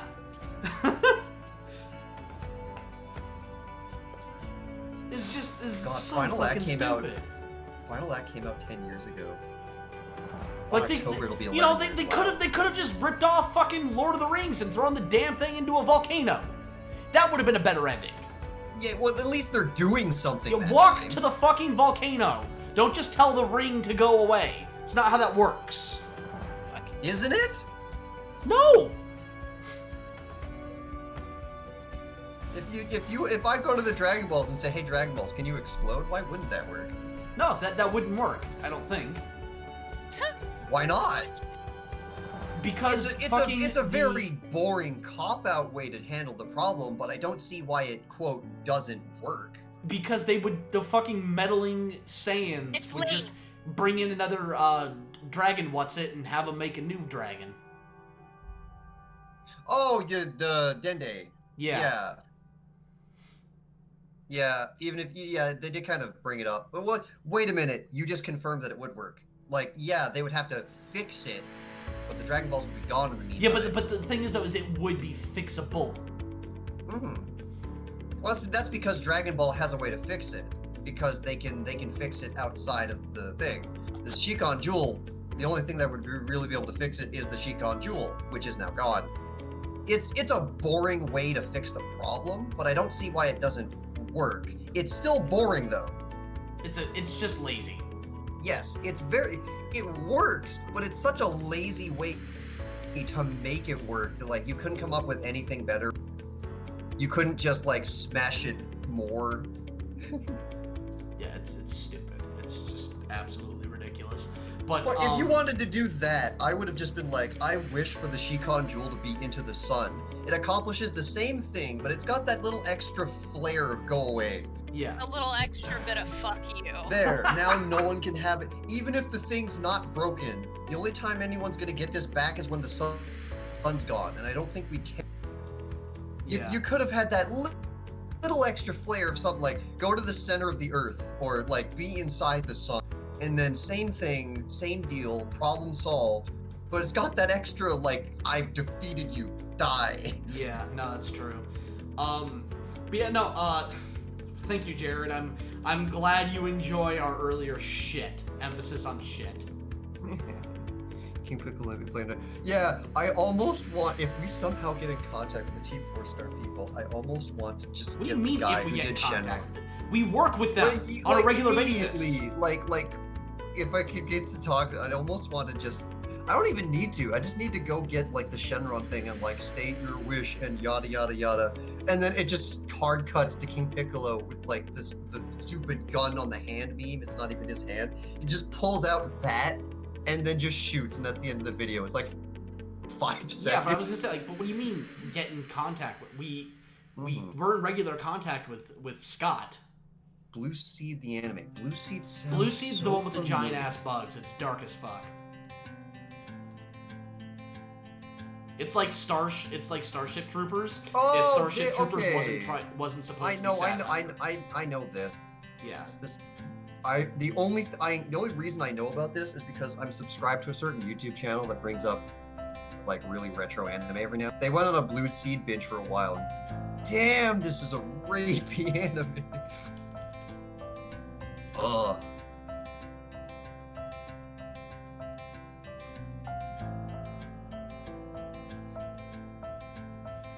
Yeah. But as soon as he said blue something though, and I didn't recognize it, I thought it was a different one with like a girl with the third blue eye or something. That was another, like, really weird what in the world is going on retro trip. But it was at least kind of interesting.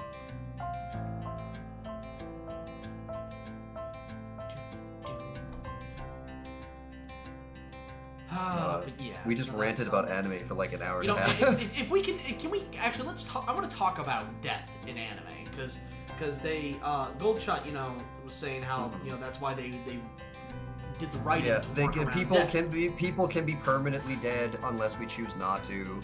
Yeah, like the Dragon Ball had rules on like who can and can't actually come back from death, but then those rules either get ignored or updated later.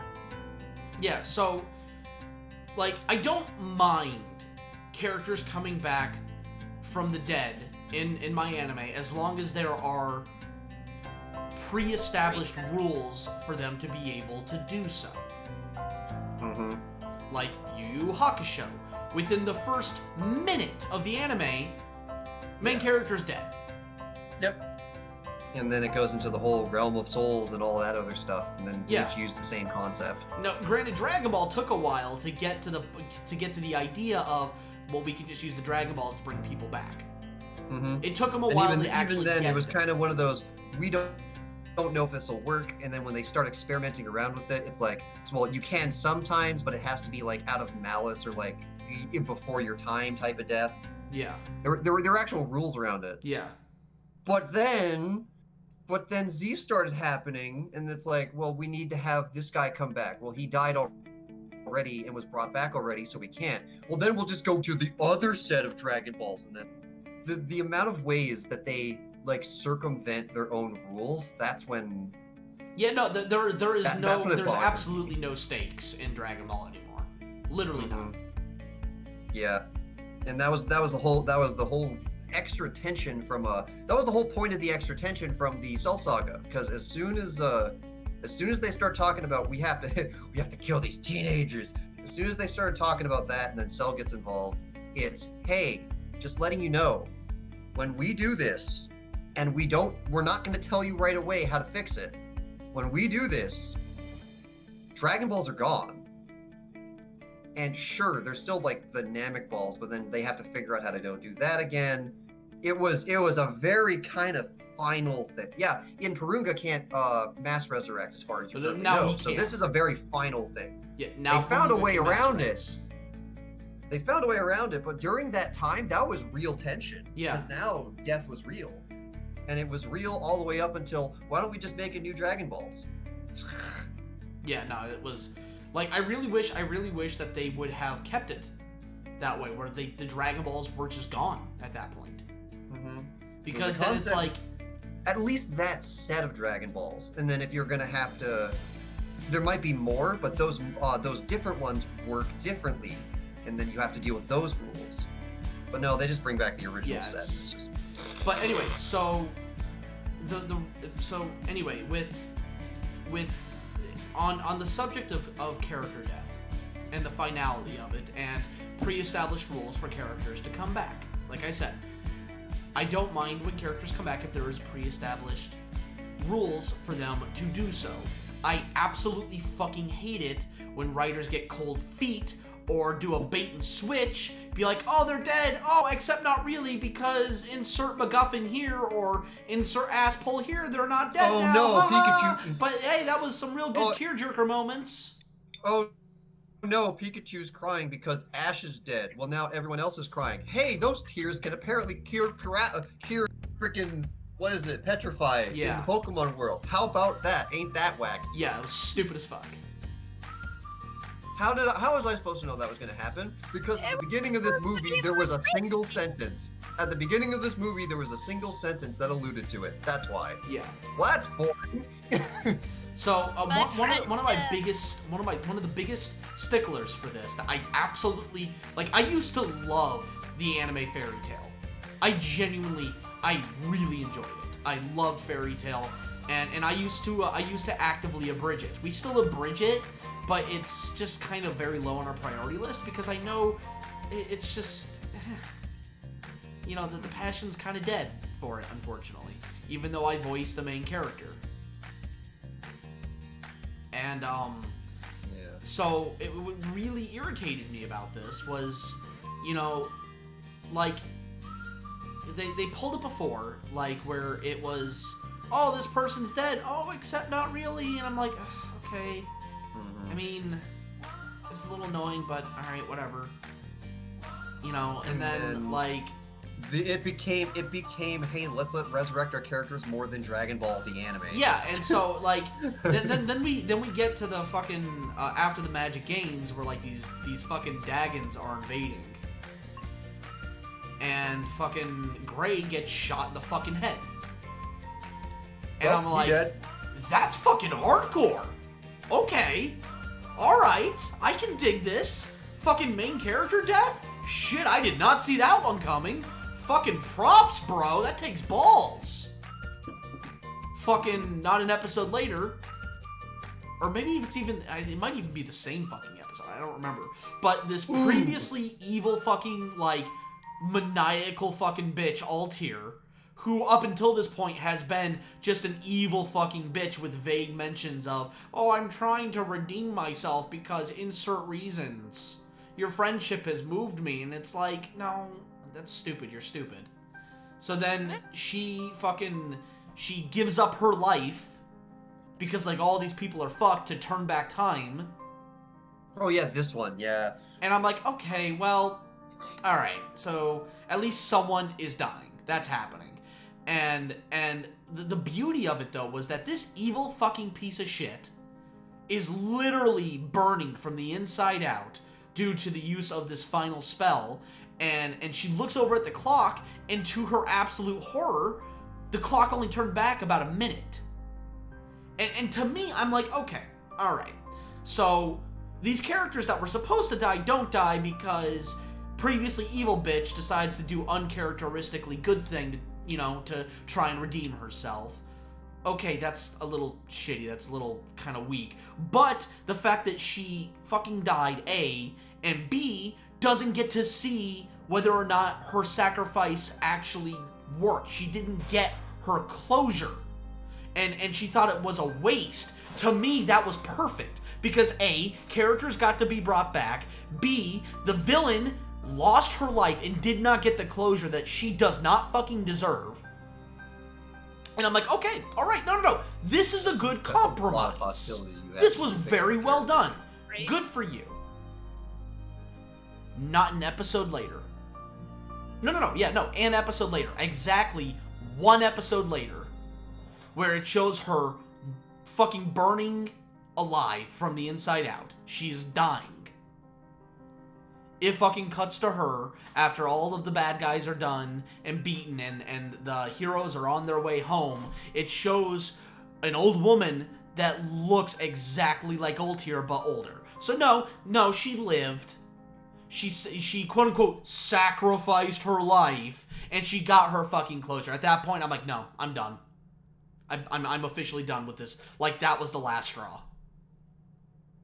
Like, you did an ass pull, you fucking backpedaled from quote-unquote killing a main character, but you sort of balance the scales with this, quite frankly, beautiful way to send off a fucking evil bitch, and she doesn't get her closure. That's fucking great writing, in my opinion. That's poetic justice.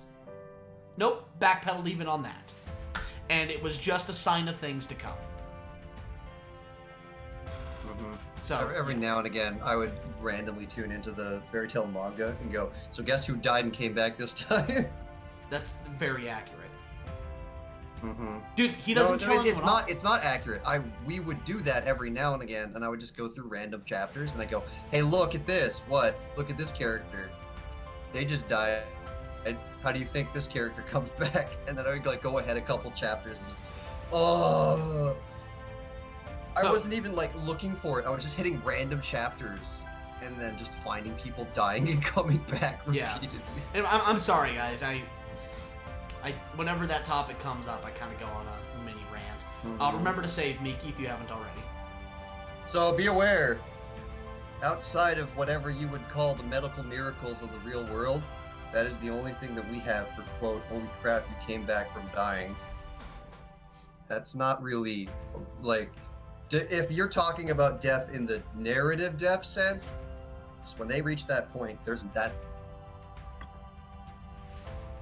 So get ready for that for Czech. Permadeath is a thing in Czech. People will not be coming back from the dead. Mm-hmm.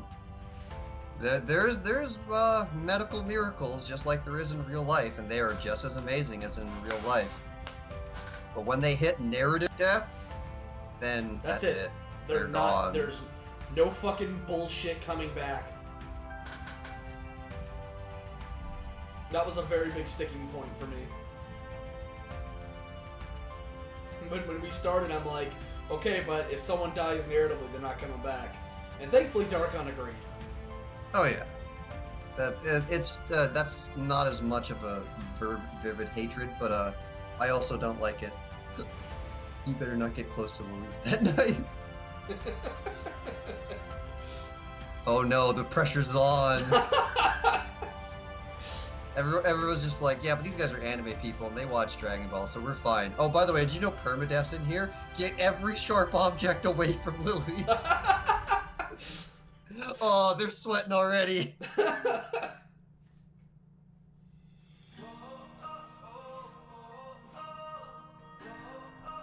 Oh, episode 1's gonna be great. Oh my god, right?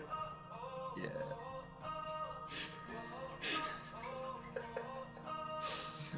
I want you to guarantee safety for Lily. I ain't guaranteeing shit. Yeah, nope, sorry. There are zero guarantees here, guys. I am not talking in any regard, in any way, about the survival or lack thereof of any character under any context. Oh wow! Damn. Okay, we got two donations back to back. Holy shit. Okay, first one, $30 from Jim Sauce. Thank you very much. Jim Sauce says, hopes this one counts and isn't a great mistake, but with you guys, I know my sacrifice counts, so enjoy and keep up the great work. Thank you very much, Jim Sauce. I really hope you didn't donate money you didn't have, man. I really, because please, guys, don't do that. That it better be actual money that you can afford. Don't. And then if you can't afford it, then stop. Yeah, and then Rick, what do you think? Salty Rick, thank you for the $150 donation and 1 cent, because reasons.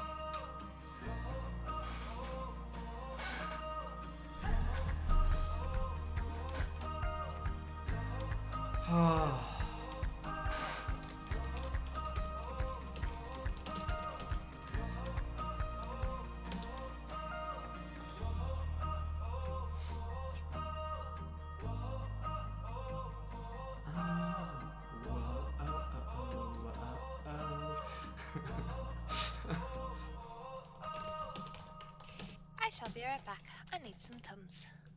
Some what? Tums? Okay, I'm really glad you said Tums. Did you think I said tongues? No, I thought you said cums. Oh. That's a lot worse. I'm just like, I mean... You were worried about me getting the child demonetized. Goodness. But I'll be right back.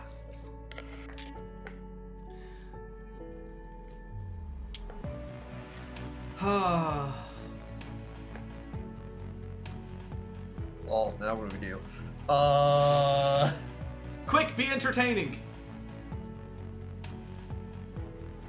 Shit! This is usually where we do a Patreon break or something. So you finally got back into Monster Hunter World. That was fun. Yeah, that's true. I'm looking forward to getting back into Final Fantasy as well, but that's a little bit away. It's subscription based. Yep. We need to know stability instead of just, hey lol, it's on sale. Now you have it because we're funny. Yeah.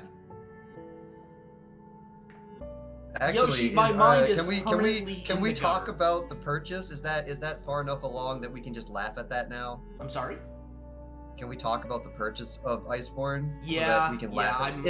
Is that something we can laugh at now, or is that a sore thing still? I was pretty angry about it, but I'm good.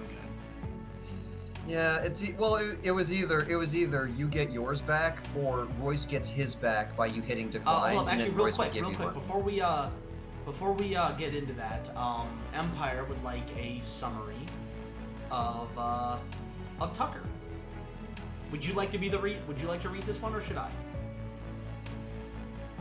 Oh, you're gonna read that. Okay. Yeah, you go ahead. You already have Okay, Tucker McKinley, a sniper and a playboy. This unusual combination of archetypes is what defines a man both loved and hated by those around him. The Japanese word bishonen brought to life. Taking the role of lead funny guy, Tucker's antics are both stress-relieving and nail-bitingly annoying. With the method of just ignore the horror of the world and have fun, he both infuriates and consoles the entire female cast. With long hair, accepting body language, and open emotions, he is a relief to have guarding your rear, just so long as he's not staring straight at it. In truth, though, his antics show a man unsure of how to cope with everyday death and true relational commitment.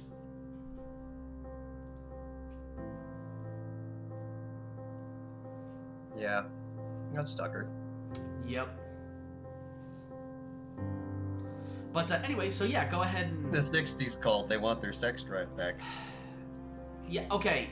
Guys, Lily is a child. This should go without saying. Jim Sauce, What thank you for the happened? another $15 donation. Jesus, man.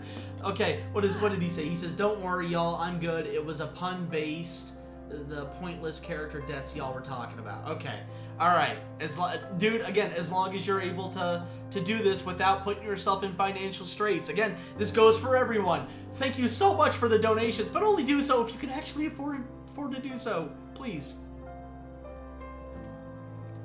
Yeah, no one will lose. I do not believe that Lily is in Tucker's strike zone. Stop talking about this. Yeah. The child is never safe. Now you're thinking like, check. Anyway, so go ahead, Darkon. Continue the story. So a friend of ours, Royce, and I were planning on getting them. They're affected more about C. You know what I mean? More than most.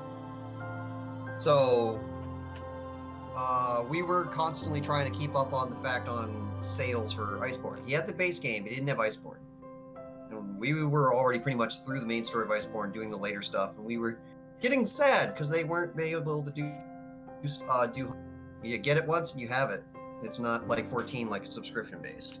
So we keep eyeing this thing, waiting for it to go on sale so that we could do it. So the plan was that Royce was going to get it for Anthony, and I was going to get it for Haley or whatever. Unfortunately for us, the day it goes on sale, Anthony noticed before I did. And he starts talking about it. And the moment that he says, "Hey, Iceborne is on," all the hairs on my body went straight up and went, "No! Oh no!" So I without turning on mic mute, he can hear me typing. So I quickly turn on push to talk because that doesn't show the mic mute. And I go to Royce and I'm like, get Anthony the game now. Go. And I was just slamming on the keyboard, texting him as fast as possible with push to talk turned on so Anthony couldn't hear me. And I'm just like, get it for him now. Go. Are you getting it for Anthony? And I should get it for Haley? Yeah, you get it for Anthony, I'll get Haley. Chibi, here's the thing. And then, so Chibi gets it. I pay. Royce was still working, so he was a little delayed on getting it to Anthony. And Anthony starts talking about it. Talking about Iceborne, talking about like what's in the expansion, did you like it? And I am intentionally not talking to him until he goes like, hello, are you there still? And that's the best that I can stall him, because if I stall him any longer, he's gonna get suspicious. And I try to delay him as much as possible with my dialogue. And Jim Sauce, thank you very much for joining us. And thank you. Anthony buy the Darkon, hold up. Game on the same set. Hold that thought, Darkon, just for a second. Jim Sauce, thank you very much for joining us, and thank you so much for the donations, bud. Have a wonderful night. Sorry, go ahead, Darkon. Royce and Anthony buy the game on the exact same second. The purchase orders were on the exact same second. Yep. So the moment I confirm the purchase, I get a pop-up on my screen saying, Royce has gifted you Monster Hunter World Iceborne, and I'm like, motherfucker! Like, son Were you of a able to bitch! return it? So at this point, it's me laughing up a storm because, like, with me not having any money on the line, I'm kind of the only one able to, like, to be blunt, the only one able to think clearly on this. Either he puts in his thing to get a refund and then accepts Royce's, or he declines Royce's, which automatically refunds now, and then Royce would just gift him the money. Either way, he's not in any financial thing. So I can see that, so there's no stress on me. So I'm just laughing up a storm at the situation.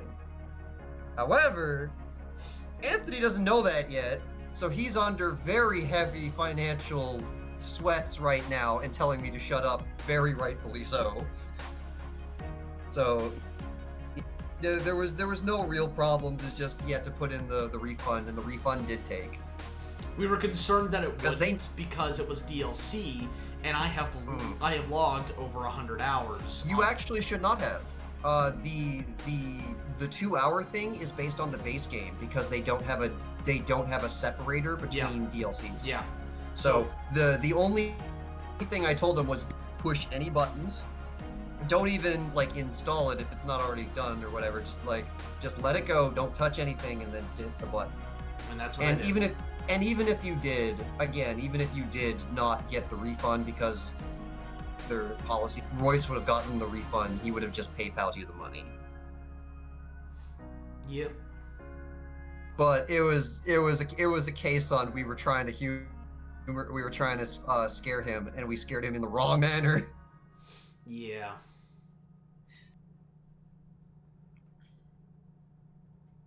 Went to a shower and the OC dudes are winning. What the fuck?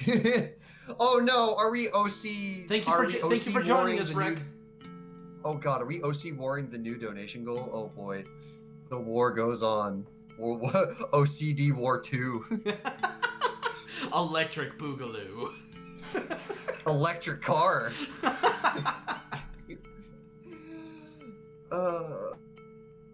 Yeah. See ya, Jim and Salty. But you know, another thing that I'm really looking forward to is because right now both episode 9 of LHA and episode 3 of One Piece are in like the final stages, like audio edits and that sort of thing, which, you know, not gonna give any we're not gonna give any, you know, ETAs on that. We're working on them, and that can take varying amounts of time. But I'm really excited to finally get those out, and because it's been a hot minute, and they're both looking great, and I can't wait to get them out. So it's gonna be fun. It's gonna be fun. I think you guys are really gonna enjoy it.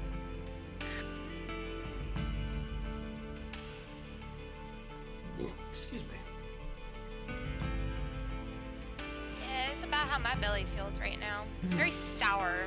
I have a very sour belly right now. Oh, that's. What does a sour belly feel like? You've never felt a sour belly before? Maybe I don't know. What would you call? So imagine like if you're eating a sour candy, how everything kind of around your mouth and all your muscles just kind of like pucker and tense up. Yeah. Feel kind of like Yeah. like that's the best way to explain it. That's what my stomach kind of feels like right now. Is it feels like it's very sour. I don't know how else to explain it. It's just being a little shit. That's all. It's just being a turd. Oh, yeah. No, I know what Richie's talking about. Yeah, we're gonna keep quiet on that one. Richie was, I'm sad that politics stole our joke this week. And Richie goes, I'm not giving context because spoilers for a future episode of LHA. Yeah. I see. But the freaking editing work has just been on point for both of them. Especially with Ray. Ray was doing he does visual effect edits for us. You know, he does little minor animations for us, and it just turned out so good. Like, Miki, I'll have to show you before we call it a night after the stream's over. Like, you just got to see it. It's so funny. Okay. So funny. Like, the additional edit just makes the scene. Like, it's, I can't wait for it to go live. It's gonna be so much fun.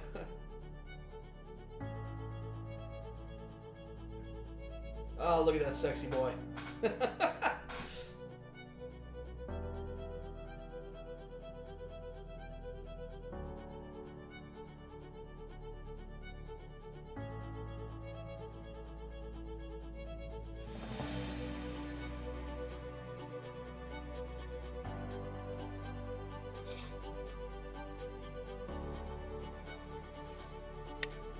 So what do you think, Miki? What do you think of him so far? Now that he's coming together. I'll have to let you know as soon as I zoom out. But all I'm gonna say is I copped out on the gun. I saw. sniper rifle. I saw. That's all right. Also, remember to say. I'm gonna clean it up a little bit, but I realized that I did put enough fine detail into it that I think that it would be more of a waste of the time and effort to try to reline it, rather than just clean up what I have. Okay. And once Calvin finishes audio work on episode 9, he's jumping right into the audio work for episode 3 of One Piece. Nice. But yes, I'll have to zoom out to give a genuine opinion. But I got this little last touches to do. God, me going over our like super old works on my stored solid state. I don't think it was Tucker, but it was somebody freaking. It probably came into Tucker. Yeah. No, you say yeah. You don't know what you're saying. Yeah. It's No. I'm sorry. I was reading something in chat. Freaking. So which character? One of these just be typing out which character is going to be Hideyoshi. Oh my god, yeah. No, we are crazy busy. We have so much stuff in the works. It's kind of crazy. But actually, I remember someone asking way early on in the stream what was what's some interesting D&D. Oh, bless you.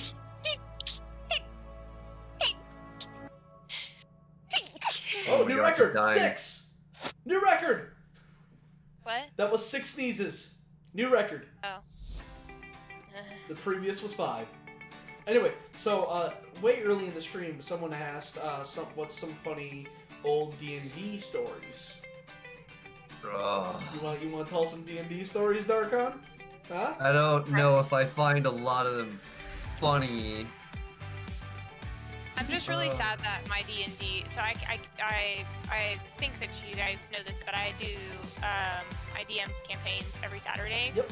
With a small group, and I'm really sad that anything that with those stories, there's no reference or anything that I can make to it because nobody will know it. Nobody knows the characters or will understand it, and it makes me really sad because I've put so much work into it, and the people that campaigned with us just bring it to life, and it is so fucking funny. And it's just like I see y'all's D&D streams, and it just makes me want to talk about my D&D campaign and all of the wild bullshit that we do. That's great. It's sad. But yeah, Darkon doesn't find most of these things funny because in a lot of them, he's our DM. Oh no! Okay, those I actually do find funny, but some of the things that you guys get into are just what. The ones where I'm DMing, no, those are hilarious. It's okay. We had our bard roll to pull out because he went to fuck a bar wench and he failed. So he now has +1 child. That's a sore subject for me personally. Not I don't have a kid or anything, but that was something that in one of our campaigns. No, that's fine.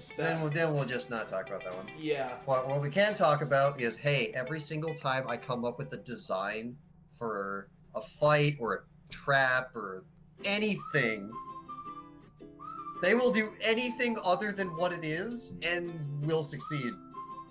And it drives me up. Oh, hey, look at this really cool maze where look at this really cool complicated maze where you have to get through it while also avoiding this thing that can go through walls. So how you guys want to handle this? We're just going to go over to this one corner of the wall and continually slam into it with every ability we have until you just say yes. No, okay. it wasn't even that. I guess we're not doing this then. No, it wasn't even that. I used I know what you used. The only reason I said yes to it was because you guys would refuse to stop and the story progress halted because I kept going, no, could you do the maze please? No, could you do the maze please? I eventually just said yes to the next thing that you said because I was done trying. I could have said no. No, but the thing to the last thing that you said, but at that point, fuck it, it makes sense, and they're not going to stop until I say yes to something. Well, the thing is though, is that we tried 3 things. We tried brute force. We tried teleporting, but we couldn't see through it. And then so then I used my familiar to scout out the maze and look through the familiar's eyes. So like the way that you described it though was that like we tried a dozen or so things and you got tired of it. No, we tried 3. You were there for half an hour and everyone's tone of voice was frustrated, including mine. I don't remember it like that. It was pretty fresh. For you it was fresh. I could tell from everything else that like, okay, we're just halted, so we're just gonna move on then. No. That one was hilarious, and it made me go, you know what? Well, why don't just do it like that for the rest of the campaign? That was the paradigm shift on give him something, make something designed to be workable if it breaks, so that when it does break, because it's gonna happen, it's all. That one was not designed to break because I had nothing immediately after it, and that's why the session got very short. The other ones that happened were, hey, look, we have a thing in the road. Either take your time going around it, and other things may be bad going around it, or use this nifty little shrink potion I gave you to shrink it. Hey, if we keep shrinking it, will it become a black hole? And I said yes to that like an idiot, and now they have this black hole weapon. Great. I'm mad at you guys now. Here, you guys are like level 3. Here, fight a succubus. This thing's designed for level 5s. I'm upset with you right now. Can we shrink it and put it in the bag of holding? I guess, but have fun pulling that off. They pull it off. Easy, no problems. Okay, so now they have the first boss in the game put in the bag of holding. Great. And we just. I feel like they would have to roll every time that they went to pull something out. They did, and it kept being fine. At some point, I actually stopped showing them the rolls because I was just going to yeet them the next time that they were going to get wrecked, and it still behind the scenes wouldn't work. Well, and the funny thing is because the shrink potion only lasted for so long, so the succubus was too big to get out of the bag at that point. Yep. So at most she could send her hand out and try and tear some stuff. You would have to turn the bag inside out, and that automatically dumps everything. Yeah. Yeah. And that means the mega rock would come out too, because the rock's in there with the succubus. The succubus is just sitting on the rock.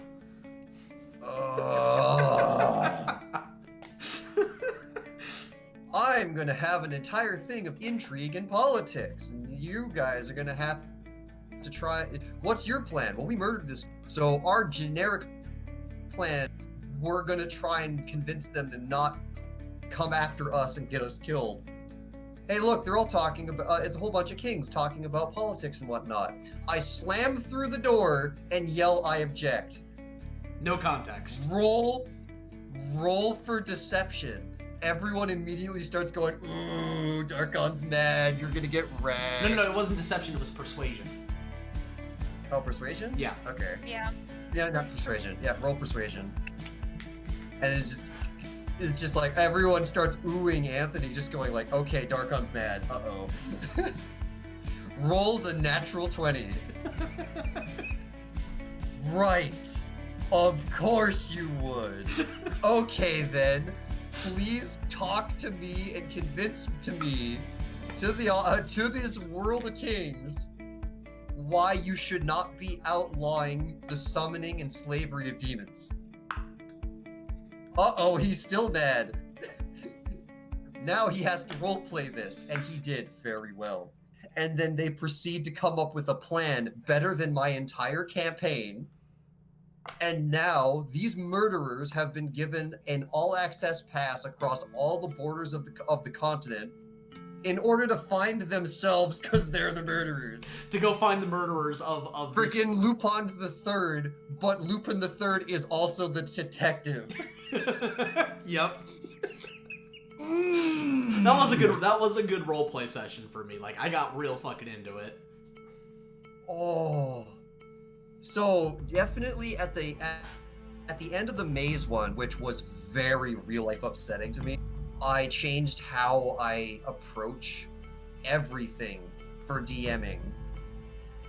And everything is now if things, it's not as much backup plans as it is what happens if X doesn't work or this plot thread immediately falls through because who knows what they did this time. Then I have other things to fill the time or to extend the session a little further. Because before, if they broke the wrong thing, then I would just look at them and go, well, I don't have maps anymore, so there's no art assets from this point onward. Or I don't have bosses anymore, so there's going to be no more... Speaking of derailing your carefully laid plans, you want to tell them about the I forget, what would you call it, where it was a multiple enemy battle while we were in a cave and there was a fucking army outside? There was an army outside, and the people kept coming in waves. And that was the beginning. That was the beginning of me learning like what is and isn't fun. If you holding a fireball, if you don't get to shoot that fireball off, you feel like you wasted your turn. So just conveniently, one of the enemy spawns would show up where you would be, just so that you wouldn't waste your turn. A whole bunch of other like nifty little tricks. But then you trick me back and go, I'm an illusionist. I'm going to make an illusion that makes this place look like it's caving in. Nice. Oh, okay. And some public and some private D20 rolls later, I come to the terrifying conclusion that the army thinks that a cave-in occurred, and you all got squished, or at the very least, the place is now so filled with rubble they can't get in after you anyways. So they leave. and you took this like 10-round wave thing down to like 2. Congrats! You win! Again! And then the fucking... And now I have to figure out how to fill this extra half hour that I have in the time slot. And the immediate follow-up is the fucking water elemental that I send a fucking... my squid familiar in. Yoshi, how dare you? So, okay, so we had this water elemental boss fight, right? And this was the same campaign where I faked the cave-in. And I have a familiar named Jerry. And not Jerry Smith. This was before Rick and Morty. Oh god, that is old. Yeah, this was before Rick and Morty. Yeah. And so we had this water elemental, and through shenanigans, my wizard had the ability to cast Inflict Wounds, which is a cleric-only spell. Mm-hmm. So I could cast Inflict Wounds through my familiar, because it's a touch spell, and it was something that I used quite frequently. Jerry the Seagull? Yeah, well, that was... This guy watches our orange juice stream. Yeah, no kidding. Wait a minute. So... kind of. Yeah. That's where the name came from. Yeah. So, you know what, Darkon, you DM'd it. I've set the groundwork. So he has a touch spell, and touch spells can come from your familiar. And there's also, I don't think it was a druid. I'm just going to refer to it as a druid. I don't have time to explain. It was an arcane details. I know, but now you complicated things. Sorry. There's druid magic, and now the water elemental is filled with brambles. So it looks like this water elemental has a skeleton of weeds and roots, and he tells his through casting the familiar spell again, become an octopus, get in there. So now there's an octopus inside the water elemental, controlling the water elemental through the brambles like it was its bones. And then every other turn, another Inflict Wounds goes off from across the room because... With advantage, familiar. Because it's fucking inside the water elemental. Yeah, and the guy's doing the help thing, and then, yeah, there's... So that's how a water elemental got taken over by weeds and then hurt to death. Fucking mobile suit. Freaking you called it Jerry has like a Gundam now or something. Yeah, it was mobile suit Jerry.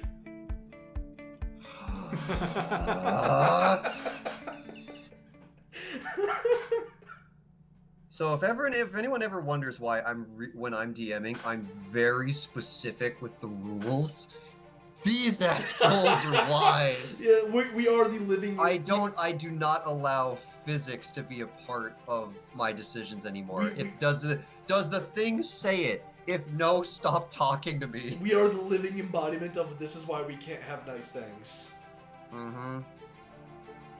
Yeah, there's a lot of stories of that. Some not so funny, but all of them in the same vein on I tried X. The thing resulted in a thing that started slowing down the game or causing fundamental unfun, so I had to get rid of it. Yep. Miki, save. There we go. At Miki save? No, hashtag Miki save. You did at. Yeah, hashtag Miki save is what it's gotta be. But I wonder if that's trending on Twitter yet. Let's see. What are some other ones, Darkon? What are some other ones? I don't know. That kind of covers the general theme of everything that happened in my campaign. Any other thing that drove me up the wall is what I would start going to the not so funny.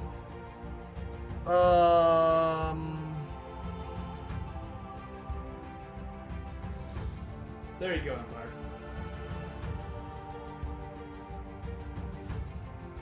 The very first big bad that we had in the very first D&D we ever did was because of a prank gone wrong or something. Yeah. The one character, this was Doger DMing, the one character was just supposed to be a plot device, tell you what's going on, give you general direction, plot. So we stole his knife, and then we treated him like garbage because we're assholes. This is our first DM We were murder DM hobos. anything. So We were we're trying to figure out how far can we go. So we go all the way. We were all assholes back then, man. Yep. With the exception of So Doger took and went, all right, I'm just gonna make this one throwaway guy the primary villain for the next arc, because now he hates you and he's gonna keep following you for the next while. What was his name? Torts. Torts. Oh, what happened? That was What just happened? Did we get nothing happened. I'm seeing nothing. Oh no! We got a subscribe. We subscribed from something. I think someone just subscribed to the gaming channel. Oh, you still have the subscriber thing on the other set to the other one. Yeah. Well, that's good because we still need how many more subs until we can demonetize? I haven't been keeping track. Anyway, keep going. That was it. The only funny part about that was that the real origin of our first main big bad in D&D ever was a fluke made up on. He was just supposed to be a throwaway character, but we pissed him off so hard that Doger kind of scrapped whatever he was doing beforehand and made him the big bad for the next while. Okay, so speaking of Torts, actually, this was really funny. So, right before we had the final showdown with Torts, Doger throws us into this dungeon that was built specifically for people to work in teams. Mm-hmm. And so we had been pursuing Torts on the behest of my character to get revenge and kill him. Because again, murder hobo. And so Doger thought it was a good idea to, once we finally cornered the guy, to have this little cave-in or something happen, and we fall into this this dungeon that requires 2 people to finish things. And so Doger thought that, okay, well, I'm gonna split them all up into 2-man groups, but this was a group of 5, so that leaves one person alone. So he decides to put me, my character, Uvo, with Torts, expecting us to work together so that we can get out. No, that doesn't happen at all. Uvo he just rips him apart. Like, immediately. Like, he literally rips him limb from limb and rips his heart out of his chest. Like, it was fucking brutal. And Doger's like, well, fuck. now I gotta figure out something else. And it was just... it was a learning experience, that's for sure. And it's been kind of an interesting, it's been kind of an interesting, like, if you look at my characters going, you know, progressing in terms of like their personality and their traits and what they do, you see a very clear indication of my growth as a player in terms of what I find enjoyable. And starting off, you know, with the, you know, I just want to kill everything, to, okay, now I still want a little bit of roleplay, but I still want to be the kind of a Gary Stu where, like, if I do something, I'm gonna succeed because I'm mid-max to shit. Mm-hmm. To, alright, I'm not mid-max, but I still want to be able to do things out of the ordinary and just have more roleplay power. There's the Illusion Wizard. And then you get my two most recent characters, Atticus and Jinx, where they have very clear faults, and that was a very important aspect of their character, and I love that they have those faults, and I play into it, and I roleplay for it, and it's just kind of an interesting kind of timeline of my growth as a player in D&D. Yeah, I kind of had the same thing myself, because the metronome was nothing more than, oh, bards can take spells from other classes, let's make this as horrible as possible. And then you got to Asheman, where it's a warlock who doesn't have Eldritch Blast, there's no way this will be good. And then he eventually stacked so many Storybreaker powers on top of each other, he actually did, just in a different context. The fuck box. Mm-hmm. No, like that was me trying to put some actual combat offense back into, because at this point, like the Veer mentioned, like, so what button Ashman going to do this time that's going to take this story and turn it inside out? Because he just has so many different ways to narratively screw everything up. He's a roleplay of the crazy types? Yeah, no, that's pretty kinda. accurate. In one form or another. Mm-hmm. In fact, I would argue that pretty much every one of my characters had chaotic. They were chaotic in some form. Yeah. I'm gonna do this now because lol. Yep. No, they were absolutely chaotic in one form or another. Straight up.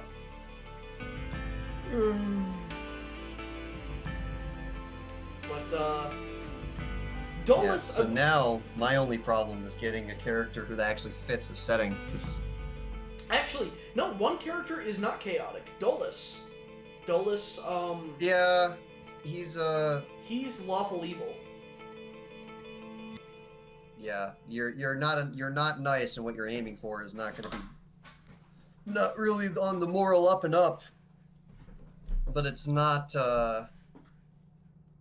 disruptive. It's not lol random. It's all going towards a purpose, but it's not a good purpose for anyone that isn't him. Yep. So yeah, no, he's definitely lawful evil. He's like he was the first character break of chaotic. And then actually, you know what? Now that and then I think Atticus would act what? Goldshot, were you the one that asked at the very beginning of this stream, like recommendations for anime? I think so, yeah. Did you just in the course of our stream binge watch all of the reincarnated villain episodes? Whoa! Okay, but that means that you've been listening to our stream and the anime at the same time the whole time? Okay? Maybe they had it muted and was just watching the art on the side. Oh, the manga. There we go. Okay. That makes Yeah, more sense. yeah, that's a lot. Okay, I thought you did the anime. Yeah, you can read faster. Yeah, Well, now you're definitely ahead of where the anime is actually. Oh no, Empire was the one that asked for recommendations. Okay. But yeah, we've definitely had some interesting sessions and just characters, and it's kind of interesting kind of looking back at the shift in play style as well as what we prioritized in the characters.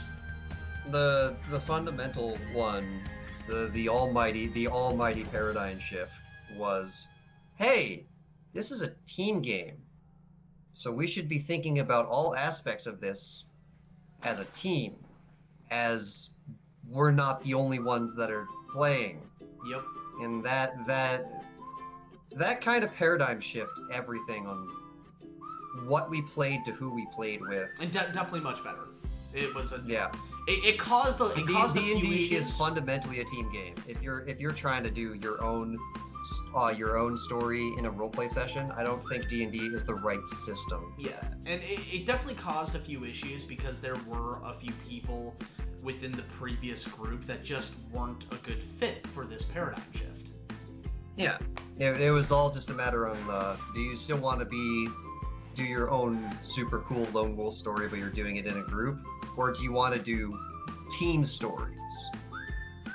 And that's where the split happened. Those that wanted to still do their own thing went on and did their own thing, and those that were looking for a team story instead of individual stories slammed together, stuck around. It definitely took some adjustment. Yeah, I let my players, so I let each person every now and then DM what we call like nightmare sessions.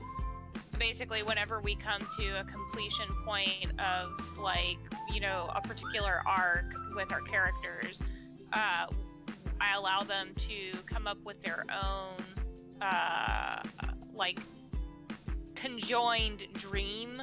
like everybody, all the characters kind of participate in it. Nobody really knows why yet. I have plans, but nobody really knows why yet. And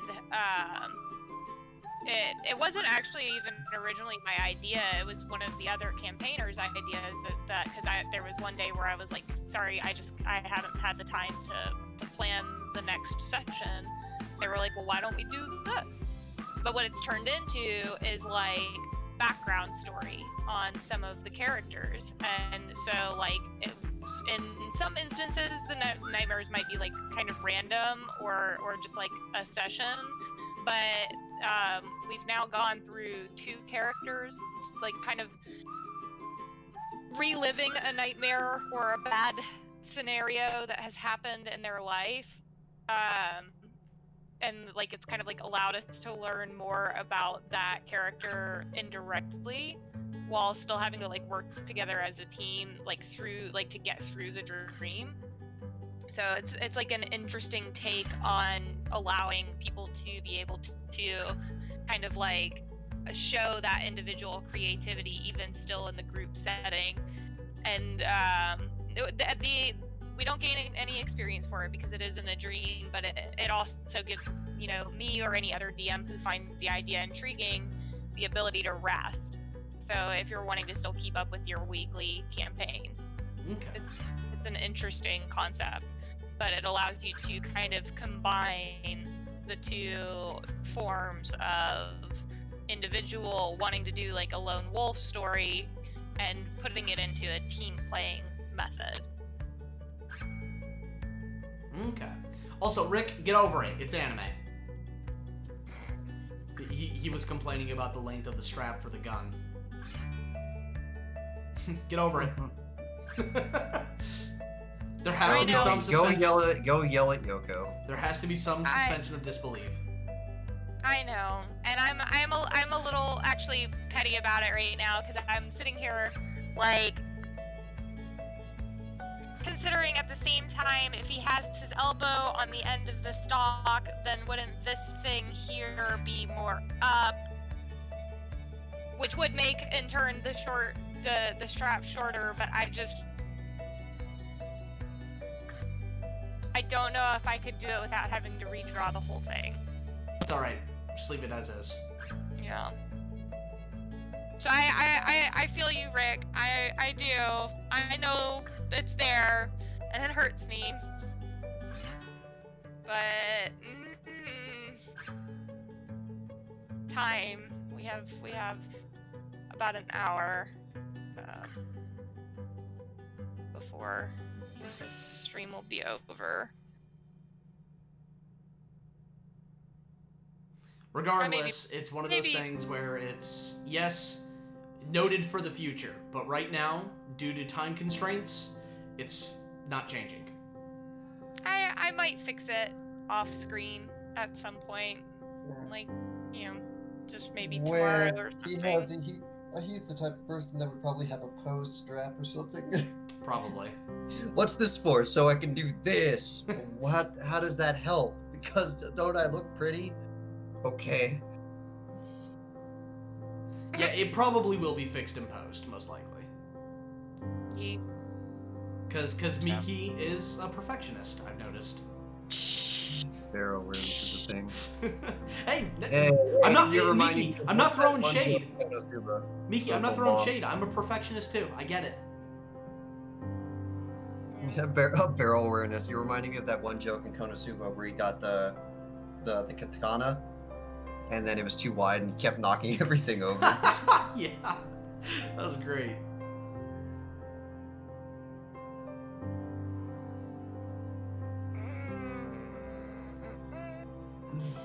Speaking of old anime, I've been rewatching Heaven's Lost Property. I just finished season 2 yesterday. Debating it. I haven't actually even finished the anime side of it because they started taking so many weird liberties that I kind of lost confidence in the anime. Yeah, well, you know, the movie is. I mean, it's not bad, but it's one of those things. It's another kind of case where it's it's kind of a little bit suffering of the No Game No Life thing, where it's kind of focused around a character that was like you saw in the previous episodes, but like she's just sort of this random background character that she's an extremely important plot point, and they build on it correctly with the right pacing in the manga. Yeah. But in the anime, you just jump straight from we're not going to get to her at all to hey, we're going to do season 3 to we can't afford to do season 3. We're just going to have to shove all this into a movie. The movie pacing fundamentally does not work because it's not enough time to establish everything on why it all matters and why it's all tragic. Yoshi, to answer your also, question. which one? Because there was 2. There was like one that actually finished it off later. I've only seen the one. I didn't know there was 2. Yoshi, to answer your question, I have watched 3 episodes of Goblin Slayer. The first episode got me in because I'm like, oh, this shit's dark as fuck. I'm digging it. And then It's so good. And then that was it. That was the peak, and I lost interest. But yeah, I that's funny enough. That's you and I have not seen the final movie because, as you just said, for me, for different reasons, because I saw the manga, I knew how the pacing should have went, and the first movie had me completely lose all confidence in this because the second movie is the final part of what happens, and they skip everything to jump straight to that. And there's so much stuff that they had to cover. I just had so little confidence, I never bothered to even.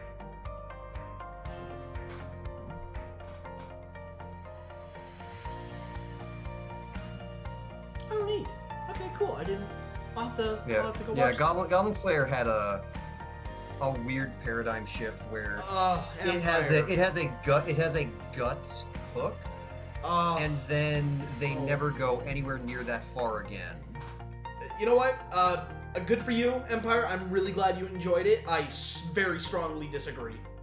The movie was trash. Good heavens! No, I love the movie too. As soon as I wrong, realized, I am genuinely happy that you enjoyed it. Seriously, I'm happy for you. I thought it was trash. Mm-hmm. Yeah, because it was absolutely something. It is effectively its own thing. And if you go in, once I got used to the concept on, okay, this is the origin story. Okay, this is going to be its own individual thing, and I approached it as its own individual thing, then I enjoyed it. Yeah. But definitely, if the only enjoyment you have from No Game No Life is the post prequel setting, then there's nothing in the movie you're gonna like. Yep. Even though the jokes are there, the comedy's there, the style's exactly the same. If it's the setting first and foremost that you'll like, then the movie has nothing for you.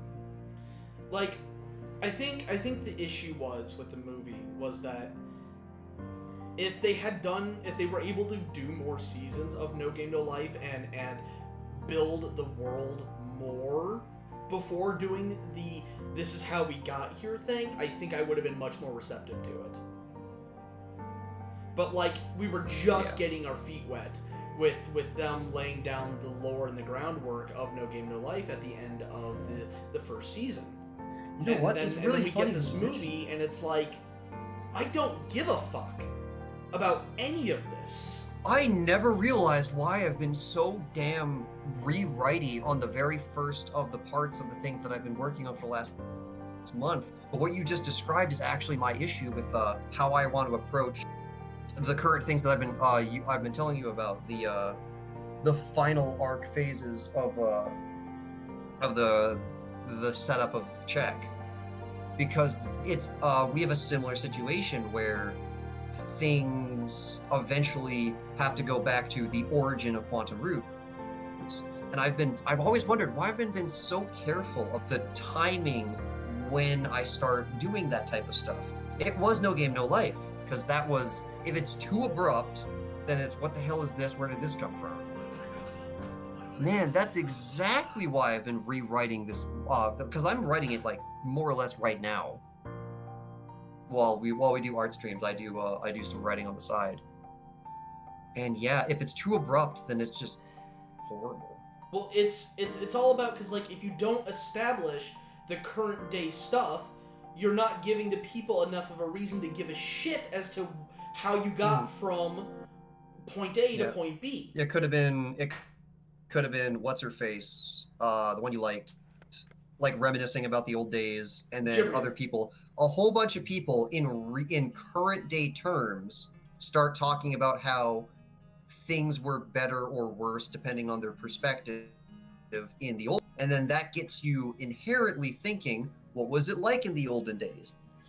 And now you're you have to establish the ground or the groundwork before you can build upon it and expand. I guess that was another thing. I don't think you knew anything about the promotional material for the movie. I did. I also kind of knew going in that this was about Volume 6 and the so it wasn't as hard of a paradigm shift for me to go, okay, take this like something new. Yeah, that's why for me the movie was just awful. Like it was not what it was not like I didn't want the prequel. I wanted the continuation. I wanted to learn more and get to know better about the characters that I fell in love with in season 1. So for the people who enjoyed the movie, I'm genuinely glad you liked it. I really am. But I fucking hated it, and it was trash to me. It's kind of like Skyward Sword.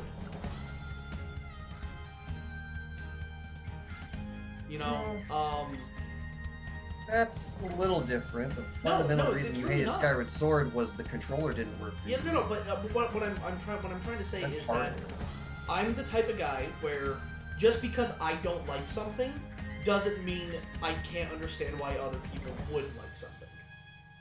Yeah. Especially when it's something like hardware problems. Yeah, like Skyward Sword. This game sucks. The controls didn't work. Well, the controls worked to me and it was fine. Well, I can understand that. If the game works, then it works. Yeah. So that was, I hate Skyward Sword. I hate the gameplay of Skyward Sword. I love the music. I love the characters. I love the story. I love everything about Skyward Sword except the gameplay. The gameplay is fucking awful. Yeah. Even if you do get used to it, it's not necessarily something that everyone will find fun, especially if your arms start getting physically tired. And I could never get the hardware to work for me, ever. But Darkon had no problems at all, and so he really enjoyed Skyward Sword. I'm like, I'm genuinely happy for you. Yeah, but well, for whatever it is, I intuited what it was trying to convey to me very quick. I swear, the only thing I still don't know to this day is the Ghirahim fight. I don't think there's a, quote, proper way to do the first Ghirahim fight. You just gotta flail the sword around in front of his face without swinging until he just gives up blocking, and then you go from the other side. Whatever trick they're trying to do without doing the waiting method, I could never get it to work. I think the only exception to this general mindset of mine is very specifically Stormblood. I despise the story of Stormblood. I despise it. Yeah, you made that very apparent, because again, it's characters that either through not enough detail or through choice, to be blunt, you did not know anything about, and it was their fight for freedom for characters that, again, through part story and through part choice, you didn't know anything about. So of course you're not going to find that interesting. Empire, I don't doubt that, but it was the lack of build up from it was the lack of it was such a tonal shift from season 1. That's what I was trying to get at. It was if you do not know what the movie is before you go in, it is so jarring that it may become vile before anything. So yeah. If you knew it's like, oh, this is the Volume 6 stuff, or this was the story about the world before all the rules got put into place, I had a feeling he would have a very different experience going into it. But there were no breaks. If you either knew or you didn't know, and if you don't know, you have to adapt fast, or it'll just be bad. Yeah. But yeah. Sudden and jarring is how I've been kind of describing it. Yeah. And there was a lack of build up. I think is the it's sort of like why in my opinion the weakest transformation in Dragon Ball history is Super Saiyan Blue. That and Super Saiyan 3. I mean, Super Saiyan 3 had a great reveal, don't get me wrong, and it is better than Blue in my opinion. Because it was a very nice reveal, and it was Blue in the manga was actually to whatever degree built up towards, like, they actually went and got get it, and they earned Red back, and then they start going from there and figuring things out. In the anime, it just kind of happened. Yeah. It just boop. Yeah. So there was no build up. There was no payoff to it. There was no foreshadowing to Blue. It was just, oh, now I'm Blue. Ta-da! Like, it was stupid. It was just stupid. It was stupid. You know what? I can one-up you one better on that. The reintroduction of Red in the anime. Oh my god, right? You actually had to stop the live stream and ask me what the hell was going on, and I went, "Oh, hey, look, they took the thing from the manga where they had to remember Red first before they got Blue." Yeah, Red in the anime was never explained ever how they got that one back. At least Blue was, hey, you had the God Key, and now you're using it with. Blue had its own separate origin compared to the mangas. And then suddenly, lol, Red's here now. Oh. Yeah, it's just, to make something stick and last and feel meaningful, there needs to be a proper build-up to it. That's why Ultra Instinct hit so hard, because even though they were subtly hinting at it, they did it throughout the entirety of Dragon Ball Super. Yep. Because Super Saiyan 3 is super badass, and it's really cool to look at, and it has its own things, but it got dropped super hardcore just because it just happens, and then goes, okay, he has this now. Yeah, but it doesn't matter how cool you make it and how fleshed out it actually is. At that point, you've already established Bile before you've established anything good. And the first impression is what will color the rest of your experience, regardless if you want it to or not. Yeah.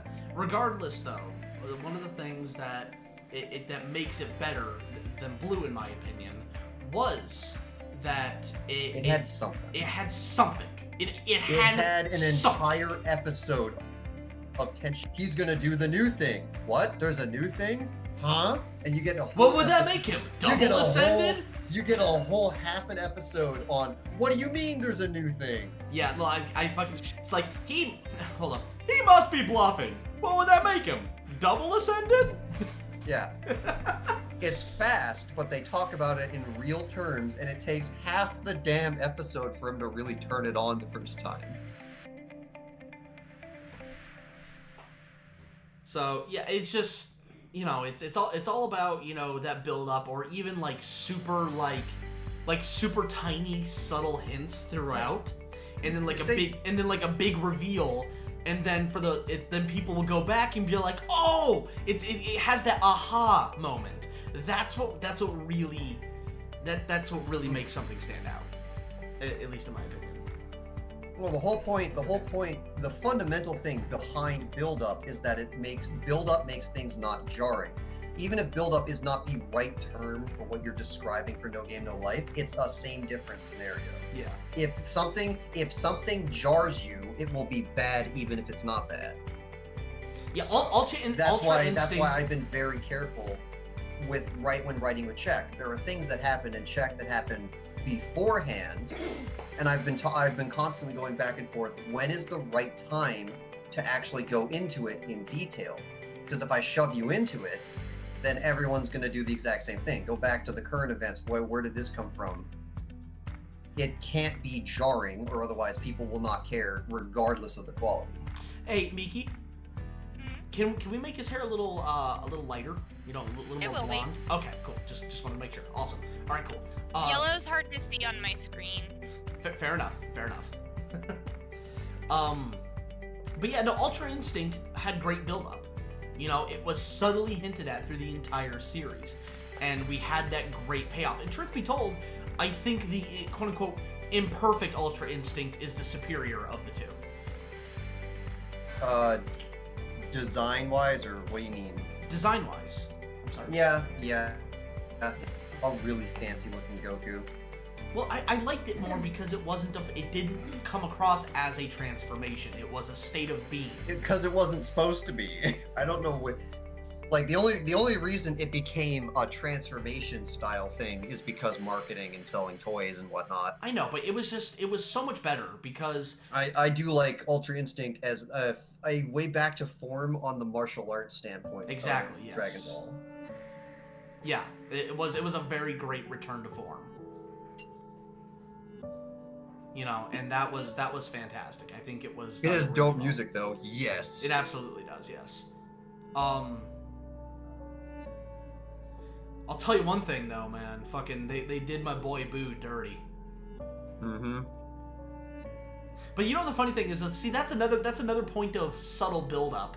They were hinting at it the whole fucking time. Because in the opener, every shot of Majin Buu was of him sleeping. Yeah. To be fair, though, that's actually the other direction. He was in the opening until that point, and then they edited him out with Frieza. Yeah, but up until that point... That's no... If he's not in the opening at all, that's supposed to be... The fact that she was in the opening is both the hint and not the hint at the same time. Yeah, that's creative. Classic Toriyama misdirection. Would Toriyama... Yeah.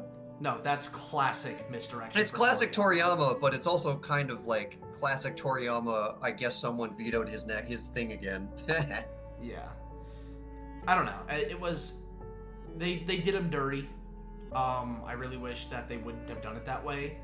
Like, I think a better way that would have been... a better way to make it so that Boo can't participate would have been like, okay, well, Boo needs a day in the chamber to train. And he blew up the exit. And they're just like, okay, well, we're fucked. We can't get him out for this time. He's stuck there for the time being. The way that they did it for like the preliminary fight one, they blew it too early. I wish they kind of almost did that for the primary tournament, the one where you have to like do a test and then make sure that like you're intelligent enough to be able to follow the rules. Wait, you mean the primary tournament of power? Yeah. No, I don't agree with that. I wish they had held off. I wish they had held off on that one's concept, because that was also another, I forget who, but that was also another, like, if you can't follow rules and are not smart enough to follow rules, then you can't apply to this. I don't see why Boo would know anything, and I think Boo didn't get it past that one then either. Yeah, but I don't agree with the test being a wall for them to join in the main tournament, because that was the preliminaries had no because it was the Champa fight. It was the Beerus versus Champa fight. There was no real stakes there.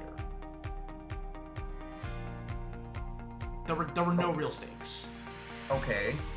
And so how's that a counterpoint to we should use this plot device in a better position? No. Okay, the plot device of him sleeping, yeah, that's fine, whatever. But the test being the barrier point for people to partake in the tournament for the universe survival arc? No. And why no? Because if your universe's survival is on the line, why should it matter how intelligent you are? If you are there to keep your universe alive through your strength, intelligence doesn't matter. If you pick a person who breaks the rules and gets eliminated as a course of that, all right. So if I can't use that one, what would you have suggested to keep Boo out and replace him with Frieza? He wants to train harder, so he goes to the hyperbolic time chamber and blows up the door. They can't get him out, or like yeah, he accidentally blew up the door. So slightly better, okay. So he's stuck there. Yeah, I guess it comes down to the fact that there's no real good way to do this, is there? No, there's not. They did him dirty. They did him dirty real hard. I just said about the fundamentals, and then you blew it off. Oh, I'm sorry. I misinterpreted that. That's my bad. There's no real good way to get Boo out of here without it being like contrived in some manner.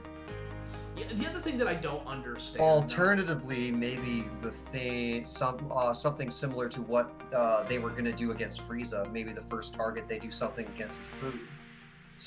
Bring in something from one of the other universes that actually is threatening enough to Boo and incapacitate him that way. Oh, that'd be a really good one. That would make sense. Yeah, I like that. That would work. And then they would have to go, haha, now they don't have enough members. Now we're totally gonna survive. Hey, look, we got Frieza. Aw, shit, they got Frieza. We gotta go back and do this again, and then on Frieza.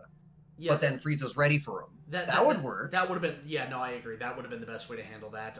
The other thing though that I really don't like how they handled was the how they played fucking Gohan getting his fucking ultimate form back. Dude, he trained for like an hour. A day? He trained for like an hour, and suddenly he's back in peak physical form, and I'm like, what the fuck is this shit?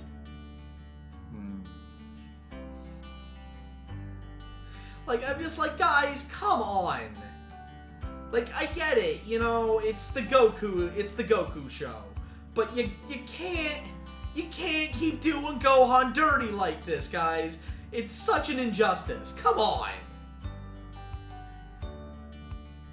And then, like, just throughout, like, peppered throughout the Dragon Ball Super as a whole was, they had those moments where, like, they were nostalgic, but they had no real meaning to it. They were nostalgic because they were important things that happened in either Dragon Ball or Dragon Ball Z, and they wanted to capitalize on the nostalgia. And it's like, I mean, it's not a bad thing, but you're cheapening it. Stop it. You're just at this point quoting verbatim the other guy whose names I've currently forgotten.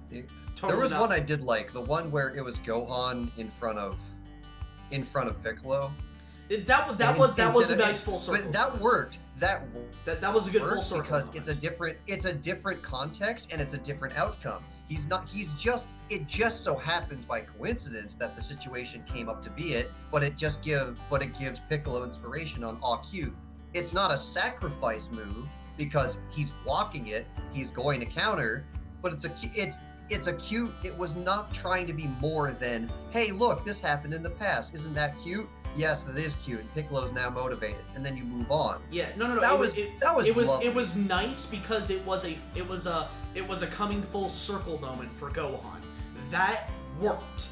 But like I'm talking about when Vegeta Vegeta does the blew himself up, and I'm like, Vegeta's gonna do the thing from back then, except no, that's dumb. You can't do rehashes, and things need proper pacing.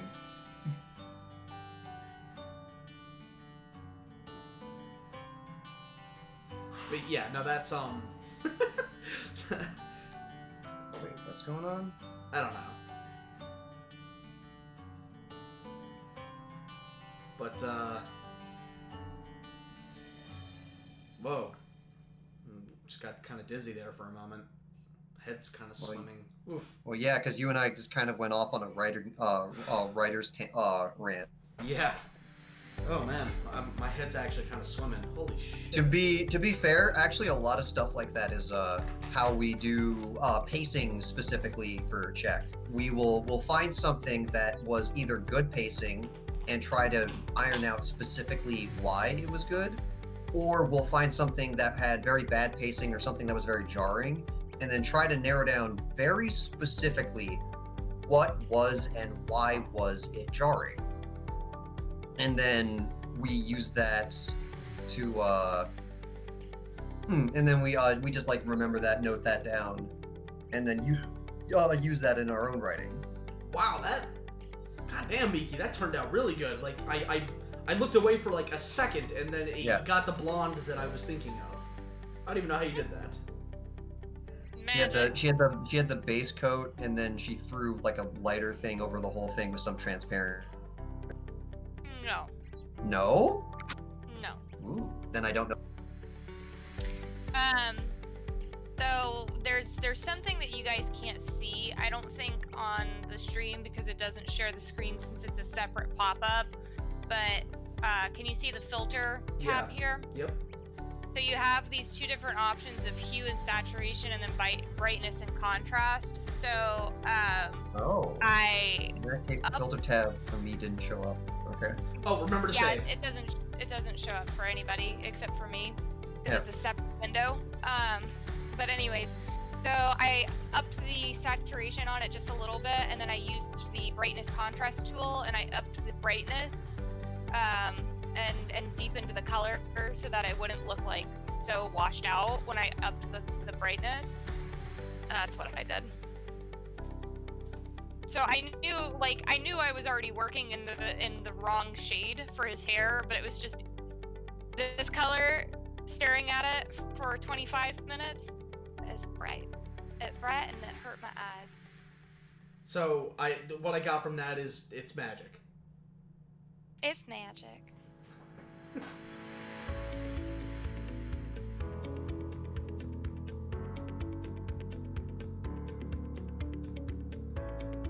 Well, there you go, Rick. Rick, if you're not cosplaying Gandalf the next time I see you, I will be very disappointed. Ew, what are the rings? You better be walking to that fucking volcano, bro. Disgusting. You know what? No, It's just 3 movies of people walking to a fucking volcano.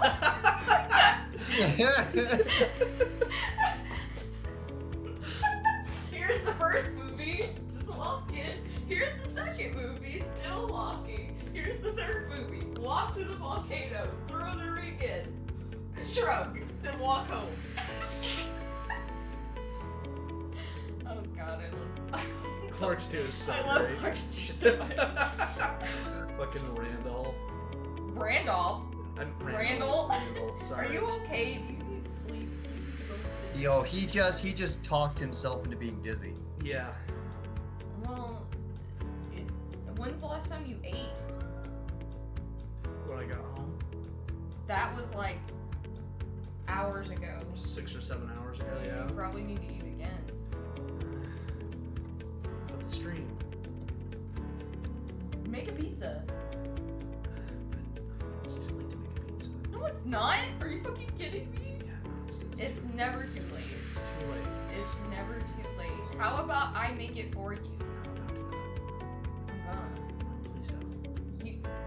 I think that's like a not in the mood for pizza kind of response. It's like my stomach's at the same point right now, Tony. I haven't eaten since like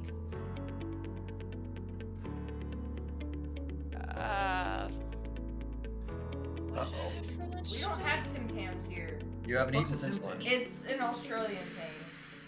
I haven't eaten since lunch, basically, which was probably around, I think. Oh no, I had 2 apples.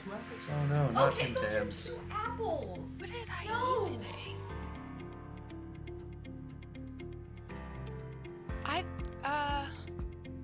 I know I had a bagel for breakfast.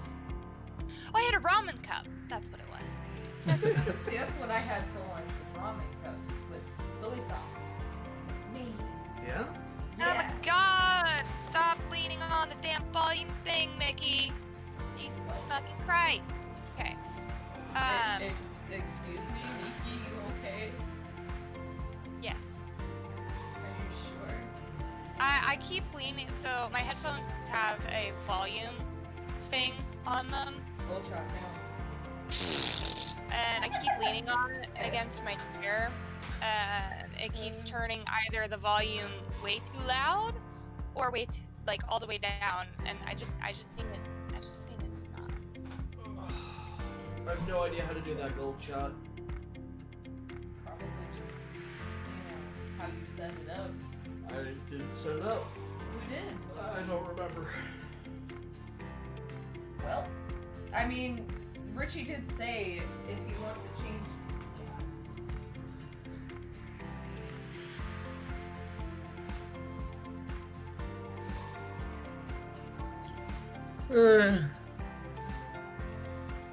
My thoughts Alright. exactly. We're getting there.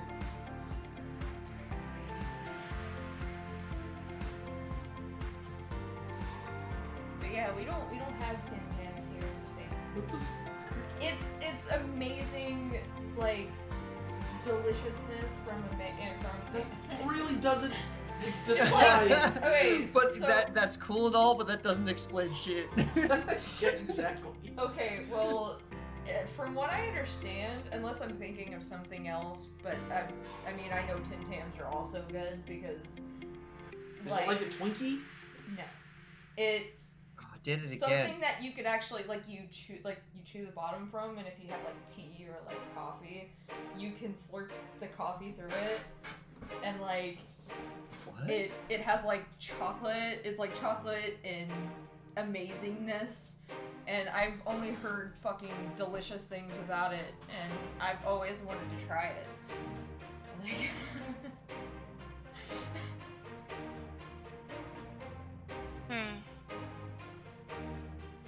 wow. Oh. Yeah. You chew the ends off, and then like an Australian explained the right way to actually eat these is eat the ends off, and then you use it to slurp up either your like I said your tea or your coffee, and it melts the chocolate inside, and Yeah. it's fucking. I've only heard good things. Two and I malt wanna try. malt biscuit separated by light chocolate cream filling, and then more layered chocolate. I mean, if people are really annoyed by Nightbot that much, and Richie is able to mess with the frequency, then yeah, go for it, dude. I have no idea how it's done, but go for it. I don't really care. Yep. Yeah. To be Nightbot just exists, and that's about it.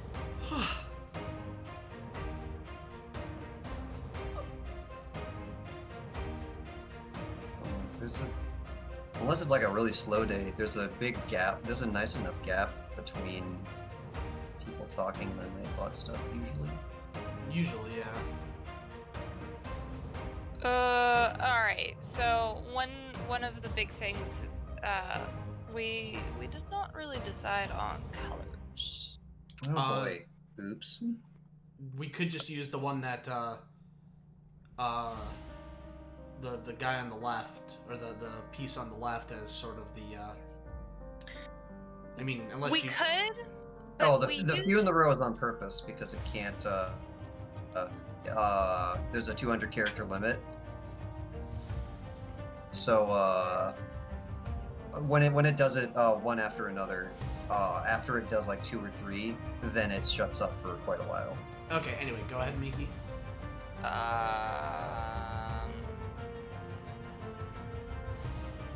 I was gonna say. Oh, you're right. But we've used that green already for Jin's hands. Okay. So, I mean, we can use it again because it's not like it's an uncommon or unexpected to see color. I would, well, I think black for the pants. Yeah. I was already going that way. Like, maybe like a navy blue for the undershirt? What do you... No? Yes? What do you think? Maybe not. Because also going along the same theme as Jin with the blue shirt, he has the blue overshirt. Yeah, but how much are these Characters close, separated, that would be fine.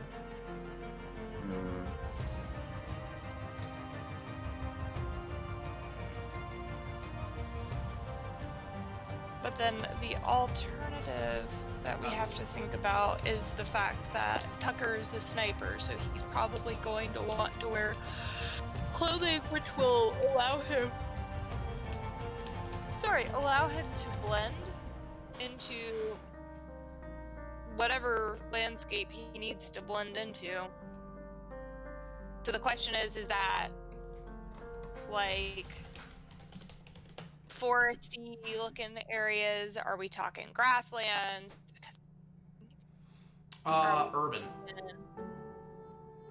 So like urban cities. environment. So then, you know, you're looking at like a lot of dull colors, like a lot of very dim, desaturated colors that would blend in with things like concrete and different types of buildings. So like maybe tans, grays, dark, desaturated colors. Maybe like a tan, so like tan jacket and gray shirt then?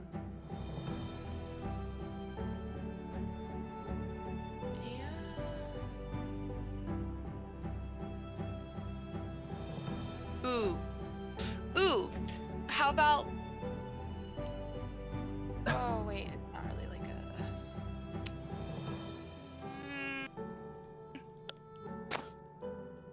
I kind of wish I had made it more like a jacket now, because I could have made it like a brown leather jacket would have been nice, but...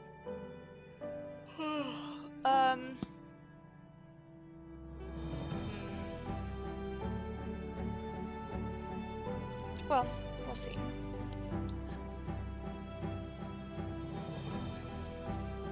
Man, we could also just keep the shirt white. That could be a possibility. I mean, we could, but that I feel like that would stick out like a lot. Yeah, also true.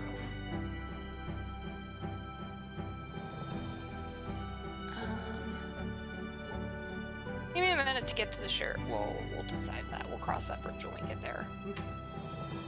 We at least know. We at least know that the bandit should be black. Fucking A, my thoughts exactly. Oops. Hawaiian shirt. Hawaiian. Oh, I fucking love it. It makes me think of Burn Notice for some reason. Fucking Tucker is not the type to wear a Hawaiian shirt. Sorry. No, I mean that's and fine. That's not a matter of suspending my disbelief there. That's me as the writer saying no, that's not happening. Aw, I have a feeling he would if he had the right partner, but for casual wear, no. Yeah, absolutely not.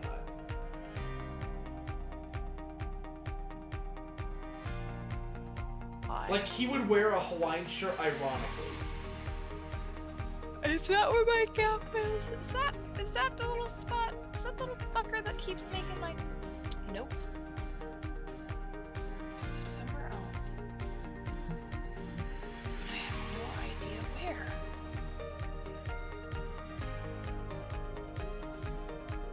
There's no other Richie, you gaps, have but- no goddamn idea.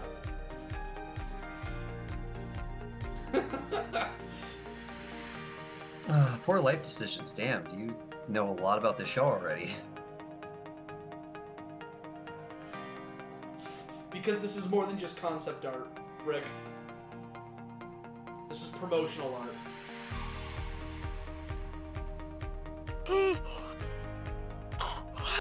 For shit. Okay.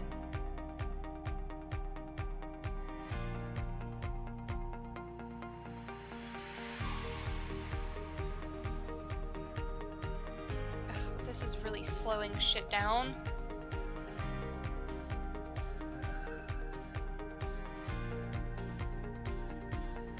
What's going on? My fill feature is not working because it's not it's like there's either a gap somewhere that I just can't find, or the lines are so thin that it can't differentiate between inside and outside of the lines. Oh. There's only one way to fix that, which is to go around and bold with the color that I'm trying to fill with. And that will address either or. Does the inside? Yeah, the inside gets blocked out too. Could it be a layering thing? No. Yeah, it's set to all image, so no.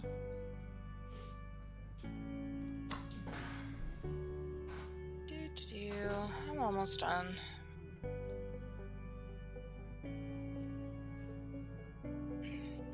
Huh. That's a pretty good Gandalf staff.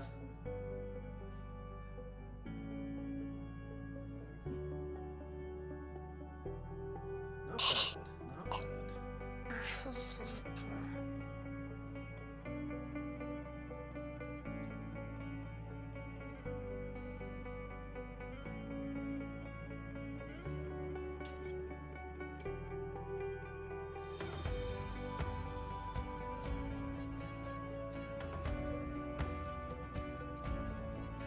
Oh my god. Those Tums have not helped my tummy. Ow. Super petty right now. I'm sorry? It's like, my stomach is still being very sour, and the realization that I had while we were talking about food is that I haven't eaten since probably 12:30-ish my time, which it's 9:40 my time now, so 9 hours ago. Oof. But because my stomach is being so sour, I have like no appetite to want to eat. That's probably why I'm so freaking tired, like more so than the usual, is because I have no energy to burn. Sorry. No, Just like choking on my yawn is all. Totally get it. Son of a bitch. Where? Where is the gap? It's not here. You're making it so thick just so that it wouldn't do it, and it's still. I will fucking scream if it still does it after this.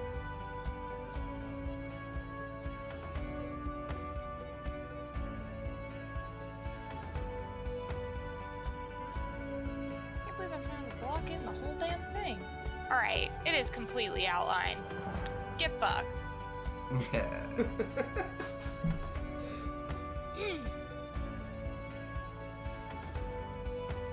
I seriously have no idea where the hole was, but whatever, I guess.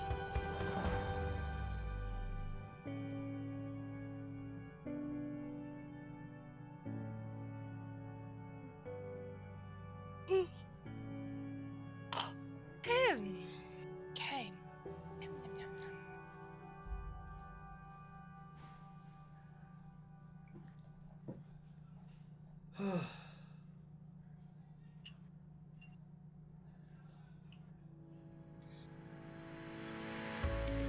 All right, Tucker.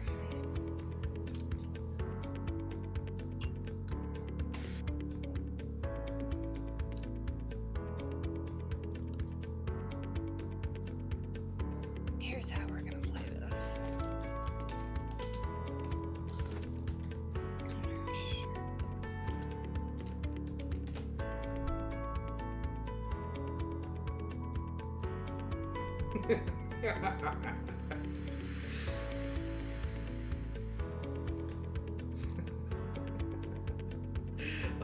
Not apologizing for that one. What'd you do now?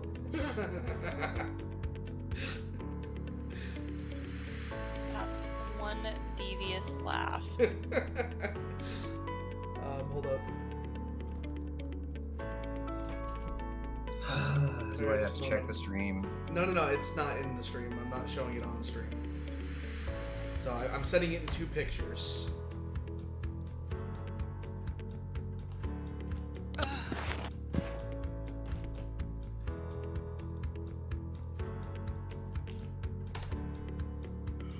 and then the caption was...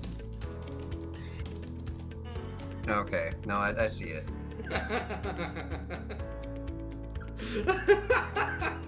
Okay. Fucking accurate.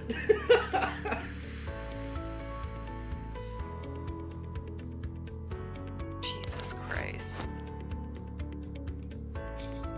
Is that in response to what I said or something else? Yes. No, that's in response to you.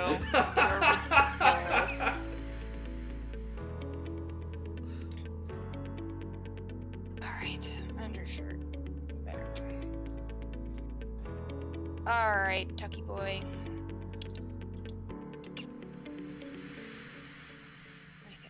Let me think.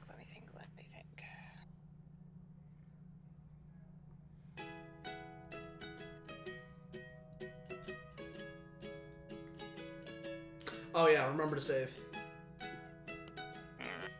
Merp.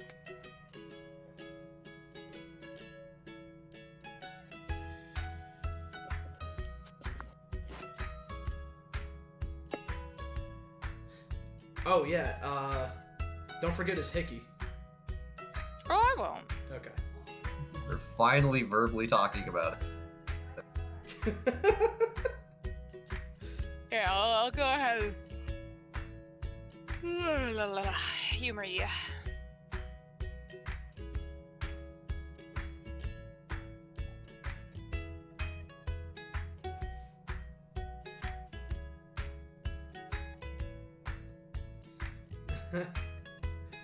You're not wrong, Richie. You're not wrong.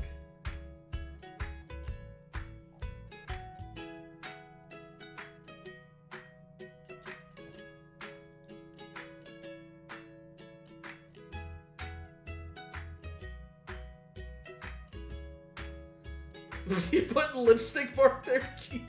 Okay, I think that's a shade too far. You sure about that? It's one deep.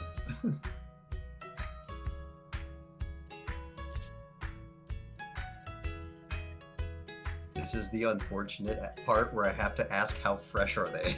Holy crap.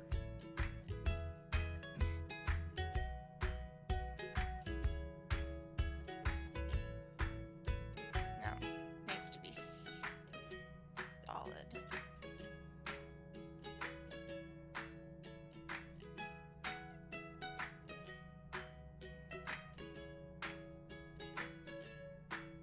Smearing it? Right up. Huh? Smearing it? Yeah.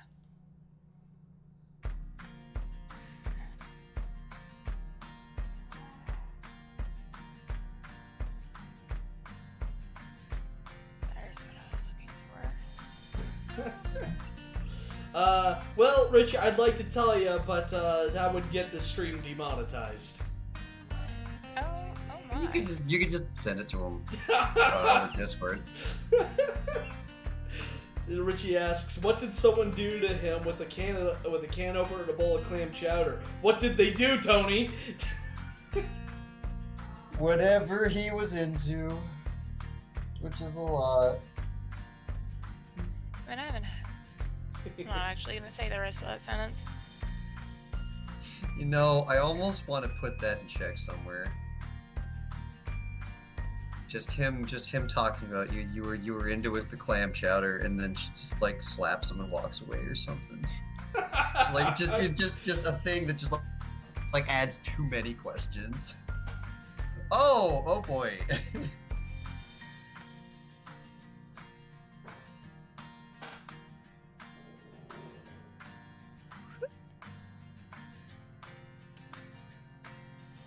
So who are we making next week?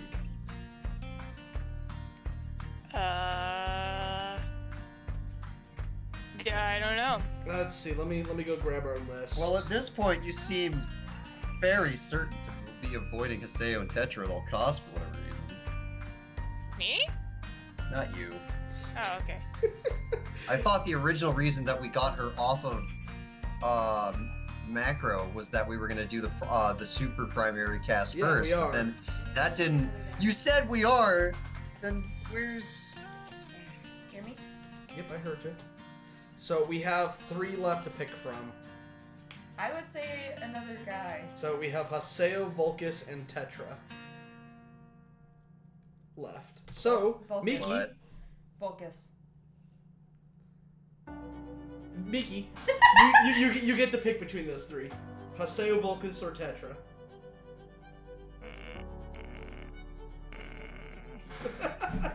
I swear, she's just gonna say macro until it happens. I think it should be Focus. Just so you could leave Haseo and Tetra for last. The whole point was to do them right away! That's the only reason we took her off of macro! That was my question. I thought the whole reason that we were gonna do Haseo and Tetra, like... We are doing... No, Darkon, we're focusing on the characters who have speaking lines in episode 1. Exactly. So, 'Cause, currently, all of the characters... So then Focus. So, that we have left, they all have speaking lines. So there's Haseo, we have Volcus, not and Tetra. 100% confirmed that for Tucker or Volcus. Yes, we have. They were a very big tentative yes, but I have not gone over to the script enough to find a place for them. We'll find a Haseo place. and that was my specific answer to your question when you asked. Well, It was a I'm working on it, but at the moment no, but I'm working on it. well, Tucker I'm and- certain we'll find a spot. Mm-hmm. Because I thought it was in order of actual priority importance, which Haseo and Tetra are the foremost of all of that. The way I see it, we did 3 girls, and we've only done 2 boys. Yep. So that's why I say Volcus and then Haseo and Tetra. Relax. Yeah, the last of the currently planned. Yeah. Yeah. No, it's gotta be red. Otherwise, it's just gonna look like a scar. Oh, I thought she was like, no, you're fucking Yeah, I crazy, see where you're going with stupid. that.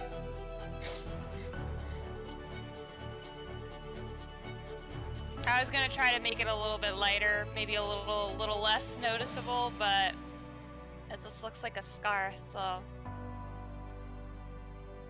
Hey, if it's Fat Dog, we're always in the guild. So, Oh, my tummy's finally starting. Nope, I can't speak it into existence, otherwise it'll stop. Shh. you don't acknowledge it. Okay. That doesn't help, trust me. Shh. We said nothing.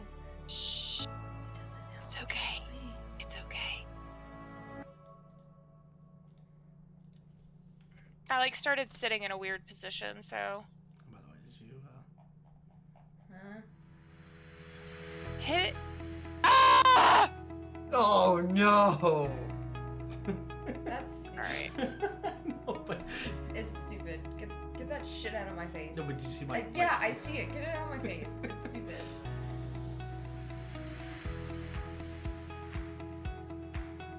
Oh god,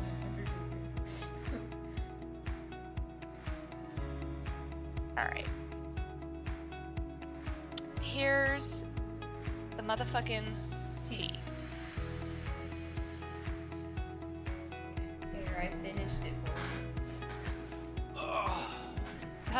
Pink. He'd look damn good in purple too. You would. You would. you. That should go in. Oh, it is. Okay, never mind. I thought it was shit posting for a second. I was like,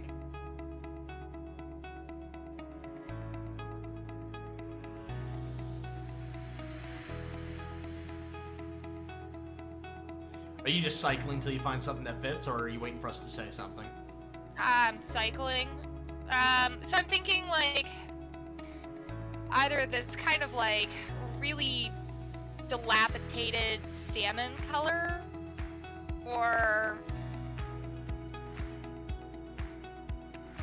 this desert green color. Let's see She'll the get it. let's see the other one you were talking about. she's still not done, so she didn't miss a spot. Yeah, it's still Oh being yeah, worked on. there's a lot of. I had to lower my detection rate on my fucking paint bucket so that it would stop going over the fucking lines when there were no gaps, because the lines are just really thin.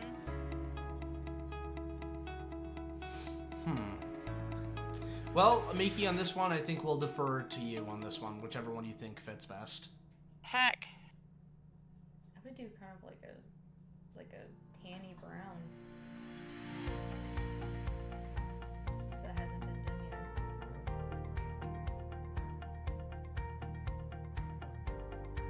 Yeah, but the unfortunate side of lowering the detection rate for my paint bucket is that it does not really capture all of the nooks and crannies, and there's actually usually a lot of spaces around the lines where like the pixels were picked up. Did I say lower it? I meant not lower it. I had to raise it. I know what you mean, because then you have to start doing multiple clicks and then weird and then Yeah. So then the higher that I raise the detection on it, the more it will even pick up like tiny pixels in the lines. So, like if I were to zoom in like all the way. Oh, fuck.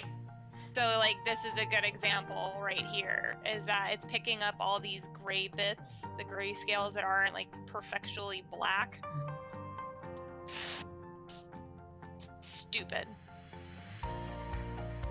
That's all I'm gonna say. So, for his undershirt, will the shading help make the chain of the dog tag stand out more? Yeah. Okay.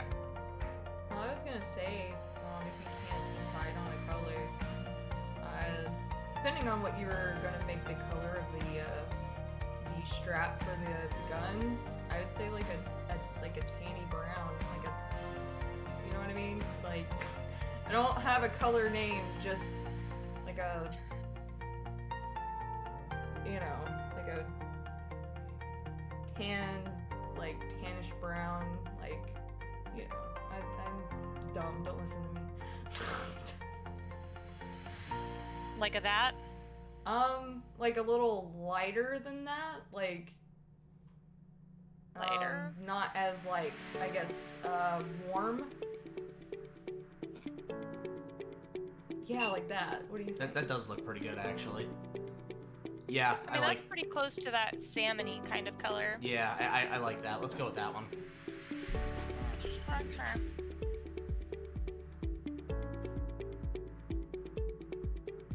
I guess you can't go wrong with that. Like I said, I wasn't sure what color you were gonna make the gun strap, so...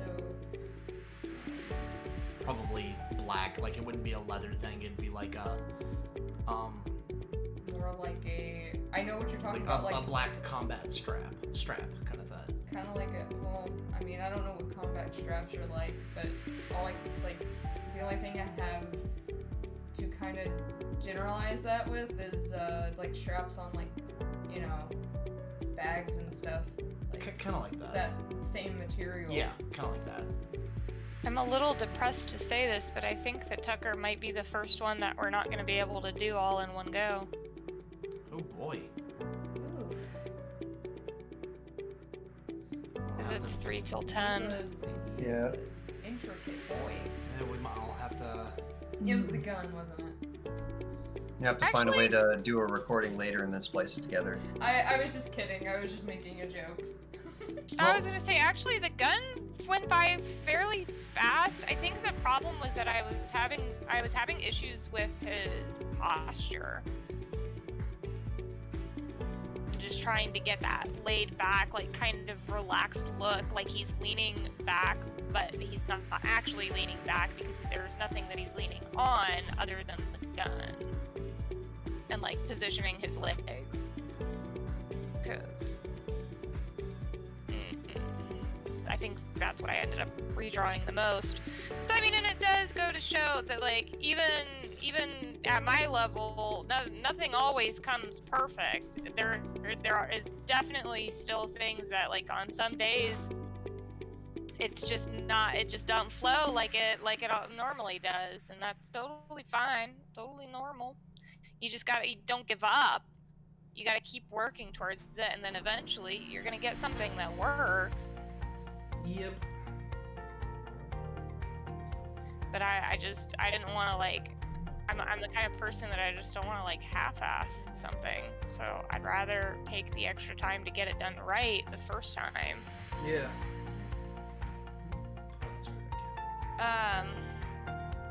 That is not supposed to be gray or tan, brown, whatever. There we are. Just be careful not to. What, break you? No, mine. Anyway, so do we just want to finish him off on Tuesday then, or do we want to? You want to rephrase that? No. Damn. So... So- look at what he is right now. I think he seems pretty finished off already. Wow. Wow. Would definitely like I'm to finish so him off. done. So But do you, What we can do is that tomorrow. So I am off of work Thursday to Monday. It was supposed to be MomoCon, so I have a lot of vacation time, and I just never unscheduled it because even though Momo's not happening, I still deserve that vacation. I still deserve that time off, so I kept it. And what Mythinks is thinking is that I can just record my screen to finish it, and you guys can splice it on to the end of the speed paint. okay. So that's what we'll do then. I'm a little depressed. Like I wish that I could stay up later, but I got a lot of really important stuff at work to do tomorrow, and I can't afford to like zone out or be super sleepy. No, it's I mean, you have work tomorrow too. yeah. I got work tomorrow as well. Right now, Jared, there is no ETA on the next fan art stream. That was sort of the pilot to kind of test the waters and see if it would work, and we're glad to announce that yeah, it did work.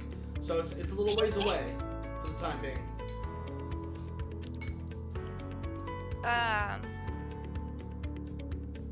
You know what would be nice too, though? The nice thing about this, and I bet Rick would be happy, is that it gives me the opportunity to fix the gun too. Yeah, that is true. What?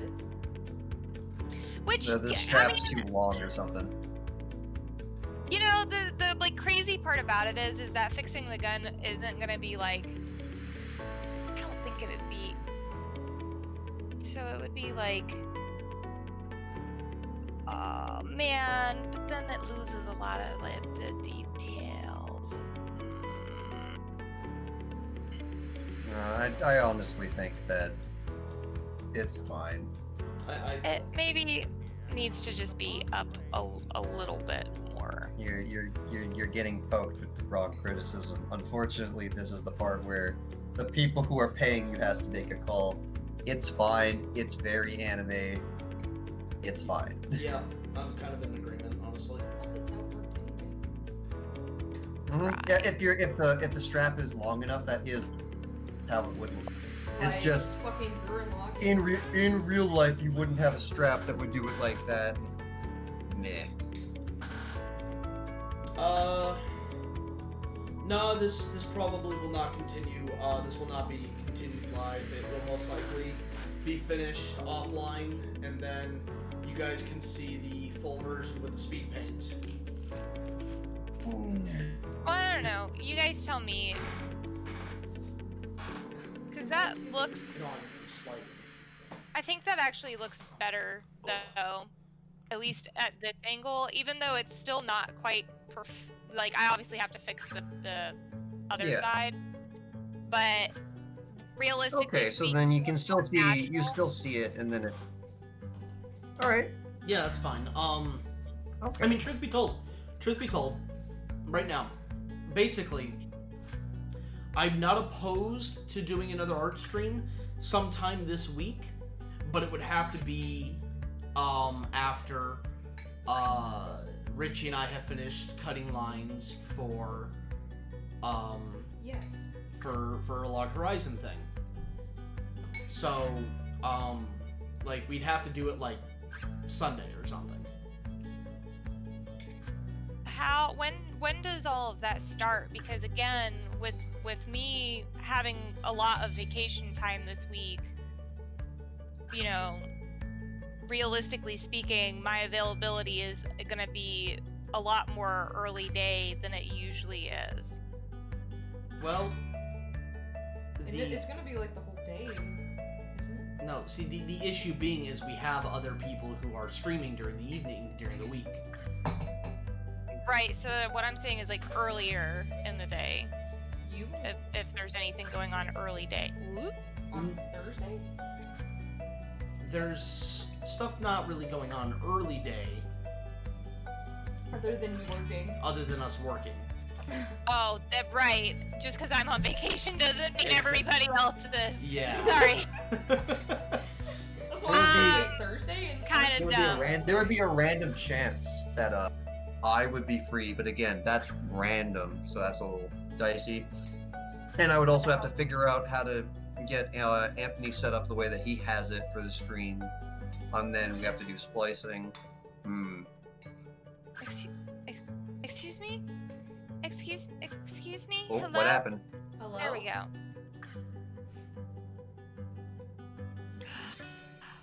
Oh. Right. So is every one of the green dots is arrow zones? Oh. Wow. His what? I'm I'm not sorry, repeating that. I heard you, but I am a pure innocent being, and I apparently don't know what that means. But I think I maybe can guess.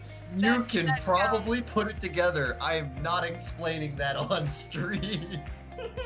You know, I was just explaining earlier today how pure and innocent you were, Darkon, and you know what? You kind of. Oh boy, you don't know me at all. I was making the joke about the Meowly Cyrus shit on Final Fantasy. Right out. Where I'm like, I'm not gonna let some harlot fucking. It'd probably be, Miki, it'd probably be much further to the right, since the gun is now farther back. Well, the gun didn't really shift in position that much. It just, the angle kind of is what changed. So the butt of the gun should still primarily remain where it kind of was. It's about here. Blasphemy! Dude, I said butthole! He did say Say butthole! Yeah. Okay, so let's alright, so take that here, make a point there, make a point there, bring this here, bring that point in, Is narrow that out. Who is yet to be done across the entire cast? So, as we already said, we need to do Haseo, Tetra, and Vulcus pretty much right away because they are, as of right now, planned for episode 1. Delete. What else after? We need to do macro still. We have to do macro, we have to do Molly, Delete. we have to do Lisette. Aw, Ooh, that's gonna yeah, be Lisette. Oh, Dolus, yeah, we also have to do Dolus. a good Dole Whip boy. I don't think he's a good boy. And then... Quite the opposite. Yeah. He's a good Dole Whip boy. Or Vulcus and Tetra. Tetra is the Durotagonist of Jack. She's the leader of a... Rip. That's Okay. not black. She's the leader of what is far more accurate, a terrorist organization than what the GLF really is. Don't shoot. And is also going to be having a very intense relationship with Haseo on every single possible angle that could mean.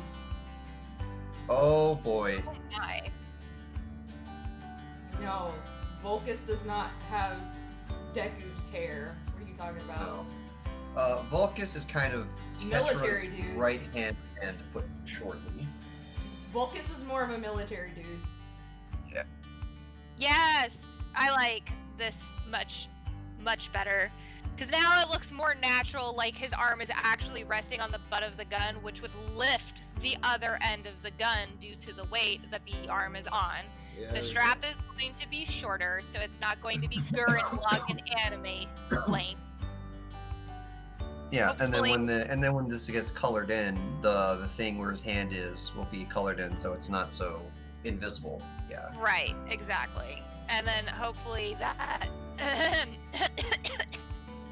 If you guys forgot who vocals. Well, while she's choking, Ashmid. So well, we were talking about a couple other things. Some things were not check related. Ashmid. God damn it! Fucking cat! Fucking piece of shit. On sometimes for characters D&D. Ashman's not in check in any way. Excuse me. But also hopefully that this will appease Rick just ever so slightly more than the previous outcome.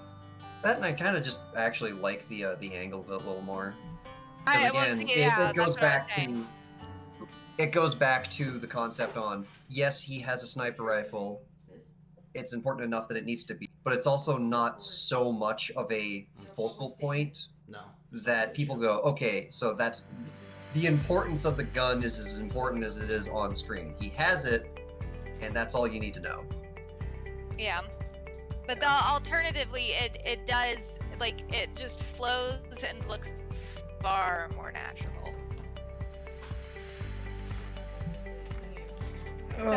When are we gonna put Toast in our bridge series? Doubtful.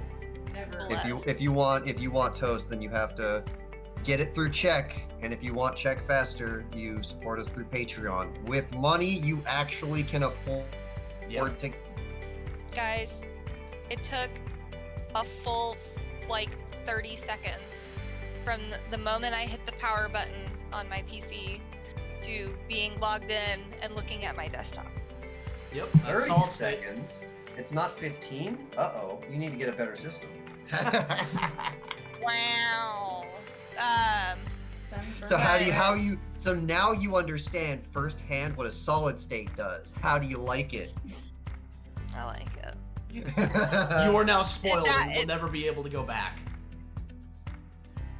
It downloaded everything. Lots of things very quickly. I downloaded But- everything. You see this? Yeah, no, fucking... alright. Gold shot. We're not just okay, so we don't do ments, which means we don't just do shit randomly. So it would have to make sense for Toast, the food, to be brought up. I am so sick of Toast. So sick of it. That's at the moment. No, that's just not gonna happen. It would have to be something that you and Richie do because if I'm involved in it, like fucking One Piece, I will just be like, I'm done. I will not help write for this anymore. I'm so fucking done. What are you gonna do that if a shit, regular okay? piece of toast shows up in an actual anime then? No! Are we gonna have to edit out the toast then? No! The fucking word! Call it fucking sunburnt bread! Fucking quote me because it's more hilarious than calling it toast. Anyway, guys, we'll keep an eye out on our announcements in Discord and our Twitter page, and we will announce if we will be doing the rest of this live or what will be going on. So, anyway, thank you all for joining us tonight. Thank you all for your support, and special thanks to all the people who helped with the donation goal. And this has been part 1 of Tucker McKinley for Check. Any final words, Darkon and or Miki? I'm just softly reeing on the inside that this isn't done today. Yeah, well, we'll learn from it and start earlier, do our regular routine next time. Yeah, well, next time I should be on the PC instead, so things will run a lot faster. And that was kind of like, for me, partially why I wasn't able to jump on and prepare more like I normally do, is because I was caught up setting up the PC. I was trying to see if I could beat the time to get it set up in time to use, but no, I had not enough time. Alright. So, alright guys, we'll see you later, possibly later this week. It's kind of up in the air. Worst case scenario, you'll get to see the full version with the speed paint. But, like I said, keep an eye on our Twitter and the Discord announcements, and you'll get updates live there. So, we'll see you guys next time. Thank you so much for joining us of part 1, maybe, possibly, of Tucker McKinley. We'll see you next time. Bye!